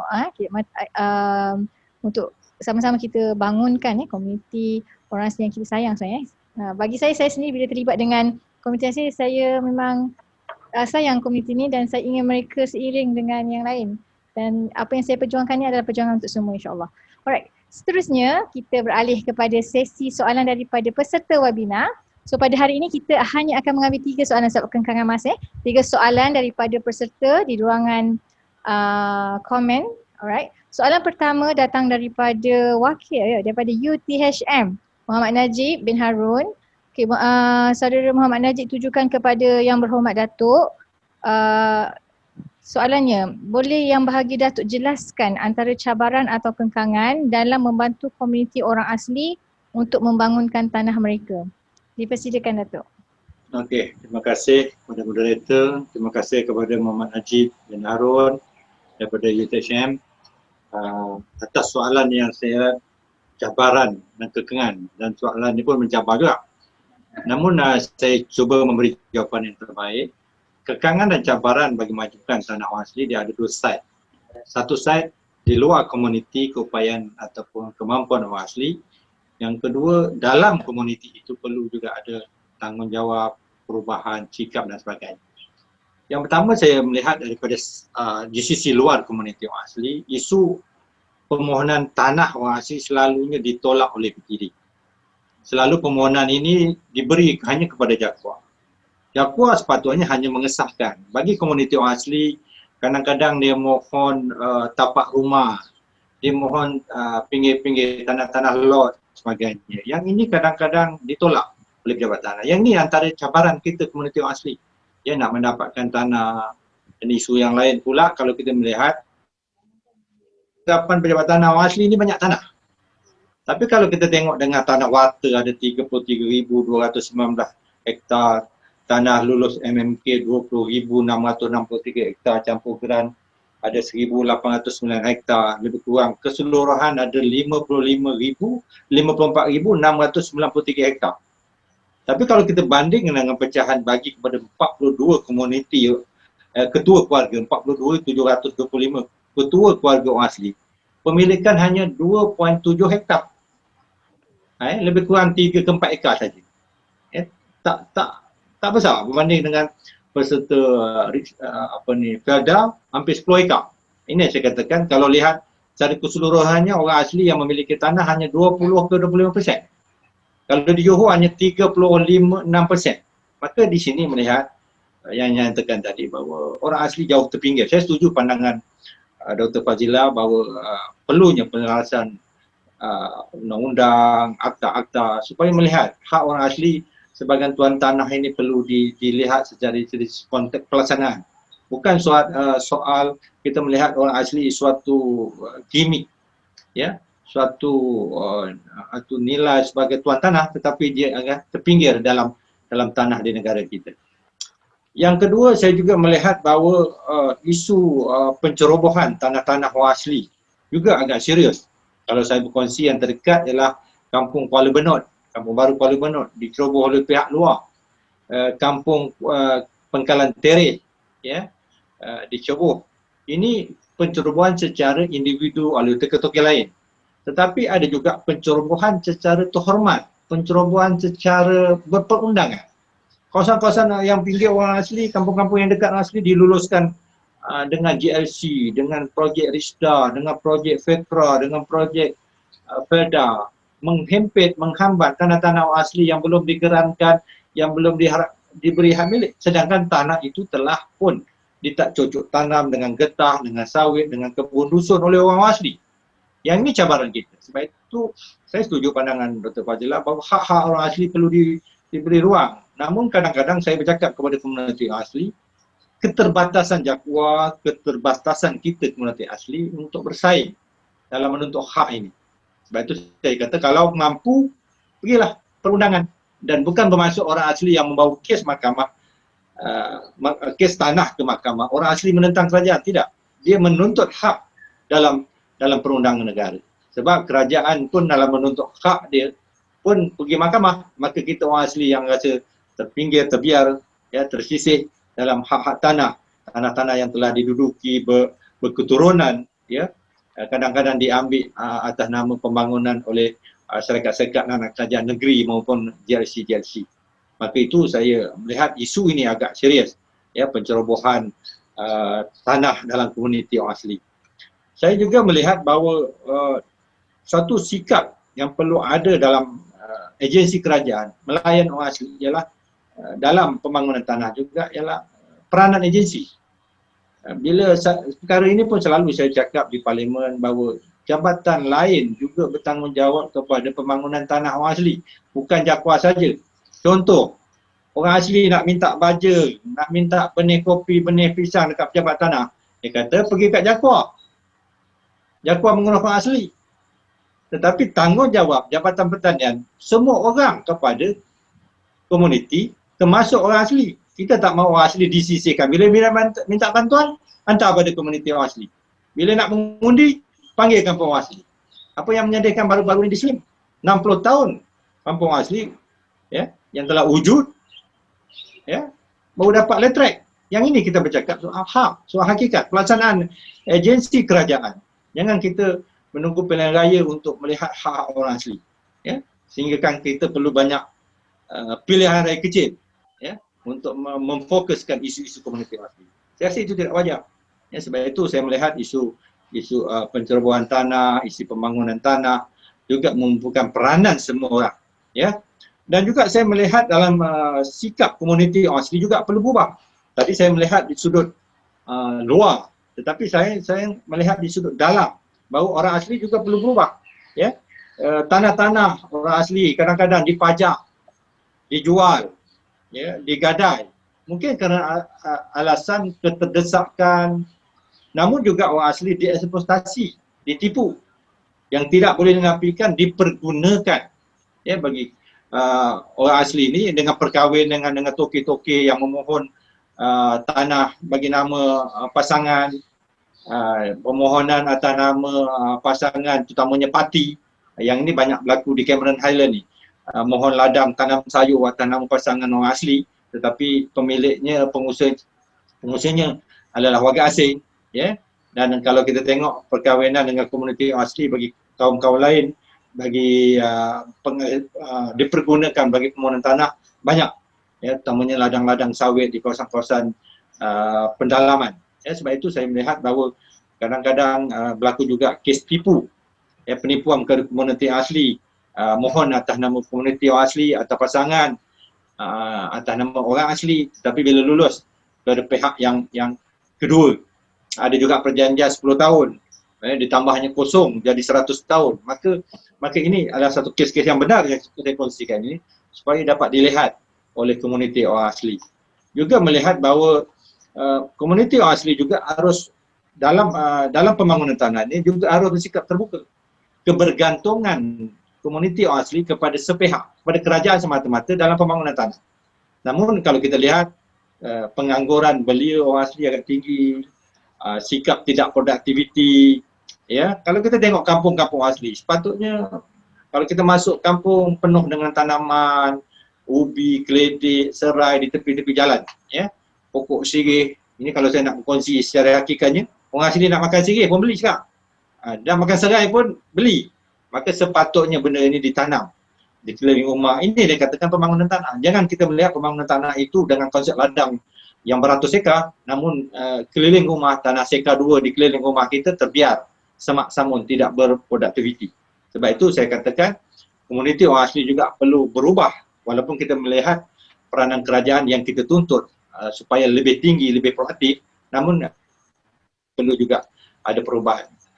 Yang seterusnya saya melihat bahawa kesedaran melihat makna tanah. Yang ini selalu saya bercakap dalam konsep form and meaning.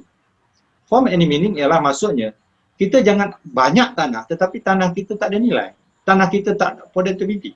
Orang lain ada tanah 4 ekar, pendapatannya setiap bulan 4,000. Kita ada 4 ekar, pendapatan kita 400. Ini berbeza. Sebab itu kalau kita melihat contoh, kalau kita buat tanaman sawit untuk 1 ekar lebih kurang 300 pendapatannya, pendapatan bersih. Telah diupah, tolak upah kerja, baja dan meracun. Tapi kalau kita tanam sayur, pendapatan per ekar 1,000 ke 2,000 ringgit per bulan. Per bulan. Maka kalau kita per ekar tu kalau dapat 3-4 ekar, kita dah mungkin pendapatan kita 5-6 ribu sebulan. Ini yang saya katakan bahawa kita kena melihat makna konsep tanah yang lebih praktikal, yang lebih bernilai tinggi. Sebab kita tak mahu dengan keadaan tanah yang ada, kita tidak memaksimumkan. Namun kita kadang-kadang bercakap juga soal tanah yang kadang-kadang di satu pihak kita juga kena adil bersikap telus dalam pembangunan tanah. Kita juga kena ubah sikap dalam pembangunan tanah, bahawa melihat bahawa pertanian itu adalah perniagaan. Kita mungkin generasi lama melihat pertanian itu sebagai sara hidup. Tapi sekarang pertanian perlu dilihat suatu perniagaan, usahawan tani, projek tani perlu lebih berdaya saing. Kalau kita tengok beberapa projek orang asli, buat buah IVU di Tapah. Ya, saya dengan usahawan orang asli Jaya antaranya telah membuat projek durian batu, ya, dan di Bentong banyak orang asli dah terlibat dengan projek Musang King yang saya katakan tadi, projek berpendapatan tinggi. Yang ini juga merubah kepada suatu cabaran supaya orang asli lebih berdaya saing. Kita nak supaya komuniti orang asli juga melihat cabaran-cabaran itu di luar satu faktor, di dalam satu faktor. Okey, saya juga menambah bahawa kekangan kepada cabaran orang asli ialah ancaman binatang buas. Sebab kadang-kadang kita melihat pembubaran, pembakaran hutan yang besar, hutan simpan, hutan kerajaan negeri menyebabkan binatang-binatang buas ini tidak ada tempat untuk berlindung dan mencari makan. Akhirnya kebun-kebun, tanah-tanah orang asli menjadi mangsa. Ya, gajah, babi hutan, monyet, memusnahkan kebun orang asli. Ini juga isu dalam kekangan dan cabaran orang asli. Orang asli dia tak ada banyak modal. Ya, kalau katakan dia nanam pisang, buah-buahan, busangking yang mahal, dia pokok kelapa sawit sepokok 12 hingga 15 ringgit, maka kalau kena 10 pokok bagi mereka nilai besar untuk nak sulam atau nak tanam semula. Ya, sebab itu kita melihat supaya isu ini juga menjadi perhatian oleh kerajaan, terutamanya Perilitan. Kadang-kadang aduan dibuat lambat ambil tindakan. Ya, dan masyarakat orang asli give up atas pembangunan tanah, akhirnya pembangunan tanah tidak dapat berjaya dengan baik. Juga kita melihat bahawa dalam kekangan dalam pembangunan tanah, kita tak boleh nafikan sokongan infra. Saya bercakap soal konteks yang lebih futuristik, yang lebih ke hadapan. Dalam konteks yang biasa, kita lihat isu-isu tanah. Namun dalam konteks yang ke depan, saya melihat perlunya ada jaringan jalan raya. Tanah orang asli akan lebih bernilai kalau ada jalan raya, dan value atau nilai semasa orang asli akan lebih tinggi. Kalau saya melihat beberapa contoh case syndrome, ya, dulu harga pisang hasil pendapatan 40 sen sekilo. Bila kita ada jalan raya lebih kurang 25 km sehingga sekolah Sindrot, harga pisang meningkat RM2. Dan ini yang saya katakan bahawa nilai tanah orang asli, pendapatan tanah orang asli akan lebih tinggi. Ya, kalau tengok dulu durian dijual RM1 hingga RM2, sekarang dah naik RM4 sekilo. Sebab itu kita juga berkendakkan jaringan internet supaya lebih baik untuk pemasaran dan komuniti orang asli. Ya, saya berharap kekangan dan cabaran ini boleh diatasi, dapat dilaksanakan oleh pihak kerajaan dan juga komuniti orang asli sama-sama berubah untuk menghadapi cabaran ini. Sekian, terima kasih untuk selanjutnya. Terima kasih Datuk. Ya, soalan seterusnya diajukan kepada Tuan Faisal Long, datangnya daripada Puan Nurliza Samin. Boleh Tuan kongsikan usaha-usaha kerajaan melalui JAKWA dalam memelihara hak orang asli? Silakan Tuan. Terima kasih kepada Puan yang bertanya, Puan Nurliza. Untuk pengetahuan, saya nak fokuskan kepada tanah orang asli lah. Kita pembincangan pada hari ini kita fokus pada tanah orang asli. Yang pertama, usaha kerajaan dalam JAKWA dalam memperkasakan hak orang asli ini, dan saya fokuskan kepada tanah, pembangunan tanah.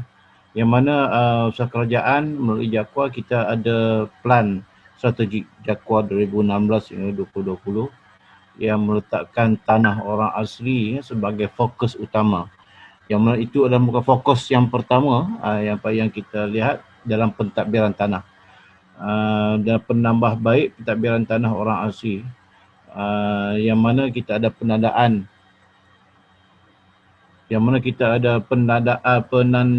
kawasan penempatan orang asli, dan kita ada keanggotaan jawatankuasa kerja berkaitan hak tanah orang asli, dan kita ada juga mewujudkan garis panduan pemilikan tanah, dan kita ada pemantauan status permohonan tanah orang asli dan kawalan ketua pengarah terhadap tanah orang asli yang diwatakan di bawah Akta 134. Dan seterusnya kita usaha kerajaan juga kita laksanakan konvensyen orang asli kebangsaan pada 2019, pada tahun lepas. Pada 2 April 2016 di PICC yang telah dirasmikan oleh Yang Amat Muhammad Tun, Dr. Mahathir Mohamad. Dan kita juga ada laporan Suruhanjaya Hak Asasi Manusia Malaysia Suhakam pada 5 Ogos 2013 yang dibentangkan oleh Tan Sri Hasmi Agam. Tan Sri Hasmi Agam, pengurusi Suhakam, yang mana laporan tersebut telah menyelesaikan 18 syur berkaitan dengan 6 isu utama Yang mana yang pertama pengiktirafan hak adat orang asal asli terhadap tanah, dan kita ada remedi bagi tanah yang hilang, menangani isu-isu ketidakseimbangan penggunaan tanah. Kita ada tentang mencegah kehilangan tanah adat orang asal atau orang asli di masa hadapan, menangani iktiraf tanah sebagai nadi kepada identiti orang asal. Itu dalam laporan Suruhanjaya Hak Asasi Manusia dan Surakam.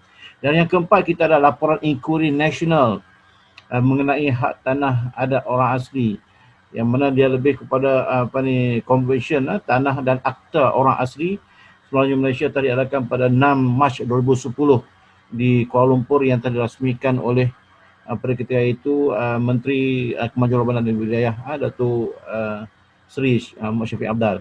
Dan yang kelima, kita juga ada dasar pemberi milikan dan pembangunan tanah kepada orang asli yang telah diumumkan oleh Tan Sri Muhyiddin Yassin pada ketika itu sebagai Timbalan Perdana Menteri pada 2009, yang mana dasar bagi tanah pertanian dan kediaman yang mana orang asli akan diberi hak milik tanah kekal. Ya, ini telah dinyatakan dalam mesyuarat Majlis Tanah Negara. Dan ini adalah merupakan antara usaha kerajaan yang telah dilaksanakan bersama dengan JAKWA bagi memperkasakan tanah orang asli.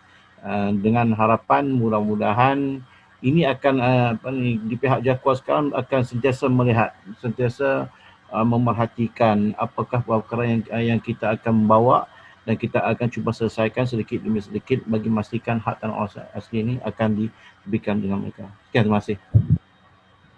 Terima kasih Tuan Faizal.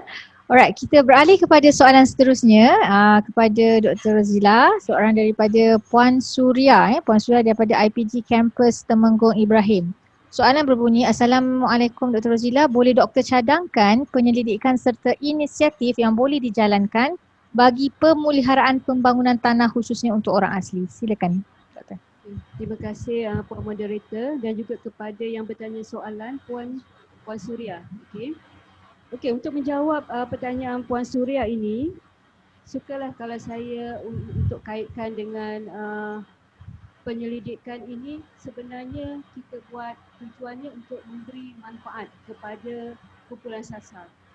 Kalau kumpulan sasar itu adalah komuniti orang asli, jadi seboleh-bolehnya penyelidikan yang kita akan buat itu mestilah boleh memberi manfaat kepada komuniti orang asli. Jadi supaya boleh diguna pakai, maksudnya output ataupun hasil kajian itu boleh diguna pakai oleh komuniti orang asli. Di sini saya telah melihat for the past 10 years untuk 10 tahun yang lepas telah banyak kajian-kajian dibuat berkenaan dengan komuniti orang asli, dan antara kajian-kajian itu melibatkan berkenaan dengan tanah, berkenaan dengan perwataan tanah, berkenaan dengan tanah adat, berkenaan dengan tanah reserve dan juga berkenaan dengan pembangunan pembangunan orang asli secara keseluruhan. Okey, dan kajian-kajian itu dibuat secara scattered, maksudnya dia berasingan, dia tidak integrated. Okey, jadi suka kalau saya boleh cadangkan di sini, kalau kita nak buat kajian untuk akan datang yang mana dia boleh memberi impak ataupun manfaat secara total kepada komuniti sasar kita, iaitu komuniti orang asli, supaya kita boleh membantu membangunkan sosioekonomi dia dari segi sosial dan juga dari segi persekitaran dia, adalah kita perlu ada satu kajian yang secara menyeluruh, iaitu pertama kita melihat dulu bahawa di Semenanjung Malaysia ini kita ada pecahan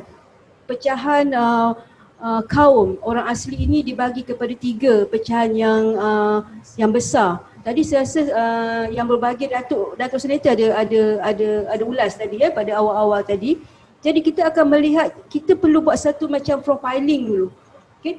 Kita buat kajian tentang profiling untuk melihat kekuatan dan kelemahan untuk setiap 3 kumpulan besar orang asli ini.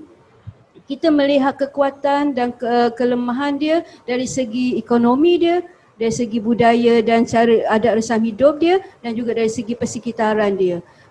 Selepas kita mendapatkan profiling ini secara detail, kita evaluate dan kita boleh membuat secara zoning. Dan lepas ini sekiranya Datuk Senator ataupun Tuan Faizal apabila dia nak membuat pengagihan bajet katakan, okey, dia dah tahu dah kumpulan sasar komuniti mana yang perlu dibantu lebih berbanding dengan komuniti mana yang kurang. Kan? Jadi kita perlukan ada satu profiling ataupun kita panggil kat sini, kita bangunkan satu macam rating ke ataupun indeks yang mana dia boleh menterjemahkan setiap domain kumpulan orang besar, orang asli itu mengikut sosioekonomi dia, sosial dia dan persekitaran dia. Jadi ini kita katakan untuk melahirkan satu komuniti orang asli yang lestari, yang sustain, kita boleh sustain dia. Jadi yang itu saya rasa belum ada lagi kajian dia buat dan saya suka sekiranya kajian itu boleh dibuatkan. Kajian ini kita boleh realisasikan dengan 3 pasar. Pasar pertama kita lebih kepada membuat kajian dan menghasilkan profil mengikut zoning, mengikut lokasi dan mengikut 3 kaum utama ini. Selepas itu kita buat analisa mengikut 3 domain kelestarian. Lepas itu kita indekskan dia. Lepas tu kita buat cadangan. Kemudian hari kita bangunkan satu tools ataupun instrumen yang mana kita boleh lepas ini gunakan instrumen ataupun tool tersebut untuk kita buat peruntukan ataupun pengagihan untuk bajet. Saya percaya JAKWA juga perlu setiap tahun dia perlu buat cadangan untuk bajet ya, dan juga Datuk pun sama ya, Datuk Senator. Jadi hasil daripada kajian ini boleh digunakan especially untuk budgeting. Okey, yang itu saya nampak belum ada lagi. Sekiranya dia sangat cantik lah kalau kita boleh buat kajian yang ini. Saya harap saya boleh menjawab pertanyaan daripada penonton tadi Puan Suria. Okey, itu saja. Terima kasih Doktor. Saya nampak kat sini mapping bila kita berjaya buat mapping dan kita guna pakai ataupun manfaat sepenuhnya dari aspek ilmu watan dia. Okey, sebelum kita menutup tirai webinar kita pada hari ini, saya ingin sekali lagi mempersilakan insya-Allah dalam 2 minit untuk final words untuk setiap panel menyampaikan sedikit rumusan mengenai tajuk webinar hari ini. Silakan Datuk. Okey, harapan saya supaya perkara ini dilihat secara ilmiah. Saya setuju dengan Dr. Zila bahawa pembangunan JAKWA juga berfokus pada kumpulan sasar yang hardcore. Namun kita melihat bahawa kekangan ataupun cadangan yang perlu dilihat ialah perlunya pindaan Kanun Tanah Negara 1965. Dan yang paling penting ialah pindaan Akta atau semakan Akta 134 orang asli 1954, terutamanya Seksyen 6 dan Seksyen 7. Juga saya setuju tadi penang Datuk Zila, penyelarasan Akta Perhutanan 1984 dan Perilitan 2010. Akta ni baru. Kalau banding orang asli Akta 1954, maka akta-akta ini sepatutnya mematuhi, tidak bertindih dengan akta-akta orang asli. Ya. Juga pandangan saya pindaan Akta Seksyen 6, 7 ni kadang-kadang berkaitan tanah kawasan asli, reserve dan sebagainya. Melihat juga isu pampasan Seksyen 8 hingga 13 berkaitan pampasan, pajakan, penduduk sebagainya. Pampasan selama ini atas nilai pokok, tidak pada nilai tanah. Yang ini harus dilihat oleh akta kita supaya lebih berdaya saing. Juga diperluaskan geran pemilikan individu. Ini cadangan harapan saya supaya komuniti orang asli di bandar dapat memiliki rumah. Kita terhad dengan pembangunan PPRT supaya dapat rumah diberi pemilikan individu supaya rumah-rumah SPMB banyak dapat dibuat. Ya. Juga saya melihat supaya kefahaman isu tanah pada PTG dan PTD. Kita memahami hak-hak asli. Dalam sistem toren yang diamalkan di Malaysia, kerajaan hanya mengiktiraf tanah orang asli yang didaftarkan sebagai tanah warta atau tanah milik. Tetapi tanah adat, tanah-tanah pendudukan orang asli tidak diiktiraf. Webinar hari ini telah membuka mata banyak pihak supaya perkara ini juga dilihat. Saya berharap webinar ini perlu diperbanyakkan oleh mana-mana entiti di universiti, di PGM ataupun NGO asli supaya melihat bahawa perkara ini kita perlu berkepahaman dan sekepahaman supaya kita dapat sama mengubah prinsip dan pendekatan kita untuk komuniti orang asli. Akhir sekali saya berpesan kepada komuniti orang asli, jagalah tanah demi anak cucu yang bermaruah. Sekian, terima kasih. Terima kasih Datuk. Okey, seterusnya dari kepada Tuan Faizal, final words.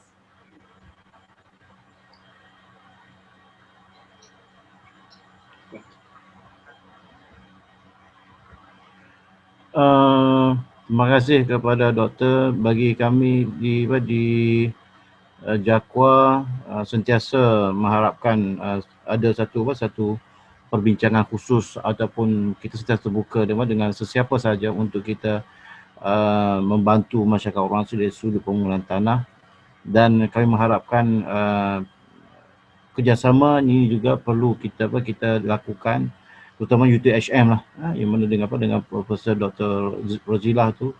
Mungkin kita akan duduk bersama untuk membincangkan bagaimana cara untuk kita nak membangunkan tanah orang asli yang lebih mendalam untuk kebaikan masyarakat orang asli di Johor.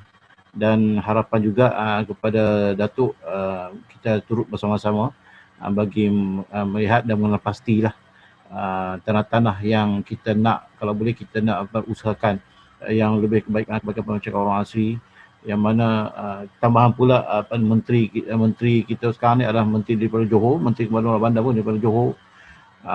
Dan saya mengharapkan juga dengan adanya menteri luar bandar daripada Johor, dia akan memberikan komitmen yang penuh lah kepada kita, terutamanya untuk kebaikan para masyarakat orang asli, untuk pemilikan tanah. Sekian, terima kasih. Terima kasih Tuan Faizal. Dan terakhirnya daripada Profesor Media Surveyor Dr. Fak Rozilah. Terima kasih kepada Director. Sangat besarlah harapan saya ya, sekiranya komuniti orang asli ini dapat bersama-sama maju ya, membangunkan diri dan maju seiring bersama dengan komuniti-komuniti lain yang ada di Malaysia. Kerana orang asli ini adalah penduduk paling istimewa pada saya. Oleh kerana dia penduduk asal, dia penduduk pribumi, penduduk pertama yang berada di tanah Melayu ini, dan hak dia juga diiktiraf oleh Perlembagaan Persekutuan Malaysia dan dilindungi oleh Persekutuan Malaysia. Jadi saya merasakan bahawa kita perlu mengangkat orang asli ini supaya dia lebih lagi ke hadapan dan lebih lagi maju ke hadapan, terutamanya dalam isu pembangunan tanah lah, macam mana dia boleh memelihara tanah dan juga membangunkan tanahnya dan menjadikan tanah sebagai ejen untuk dia lebih berkembang jauh, maju dari segi ekonomi. Itu saja daripada saya. Alright, nampaknya sesi webinar kita sudah menghampiri ke penghujungnya. Sekalung tahniah dan jutaan terima kasih diucapkan di atas kesudian ahli panel dalam menjayakan webinar kita pada hari ini. Begitu juga dengan semua para peserta webinar. Tanpa kalian, webinar ini tidak akan dapat dijayakan. Suka diingatkan kepada peserta webinar sekalian, bagi warga UTHM, mohon lengkapkan borang kehadiran untuk direkodkan dalam jam khusus. Manakala bagi warga KPM, mohon lengkapkan borang penilaian dan kehadiran melalui pautan yang diberikan dalam FB updates, FBCM CEFM updates, dan kehadiran anda akan terus dimasukkan ke SPL KPM. Serangkap pantun dari saya, berakhir sudah webinar kita. Moga bersua di lain kali. Andai ada tersilap kata, ampunan maaf dipohoni. Terima kasih kepada semua peserta, kepada panel dan semua peserta webinar. Assalamualaikum dan salam sejahtera. Assalamualaikum warahmatullahi wabarakatuh.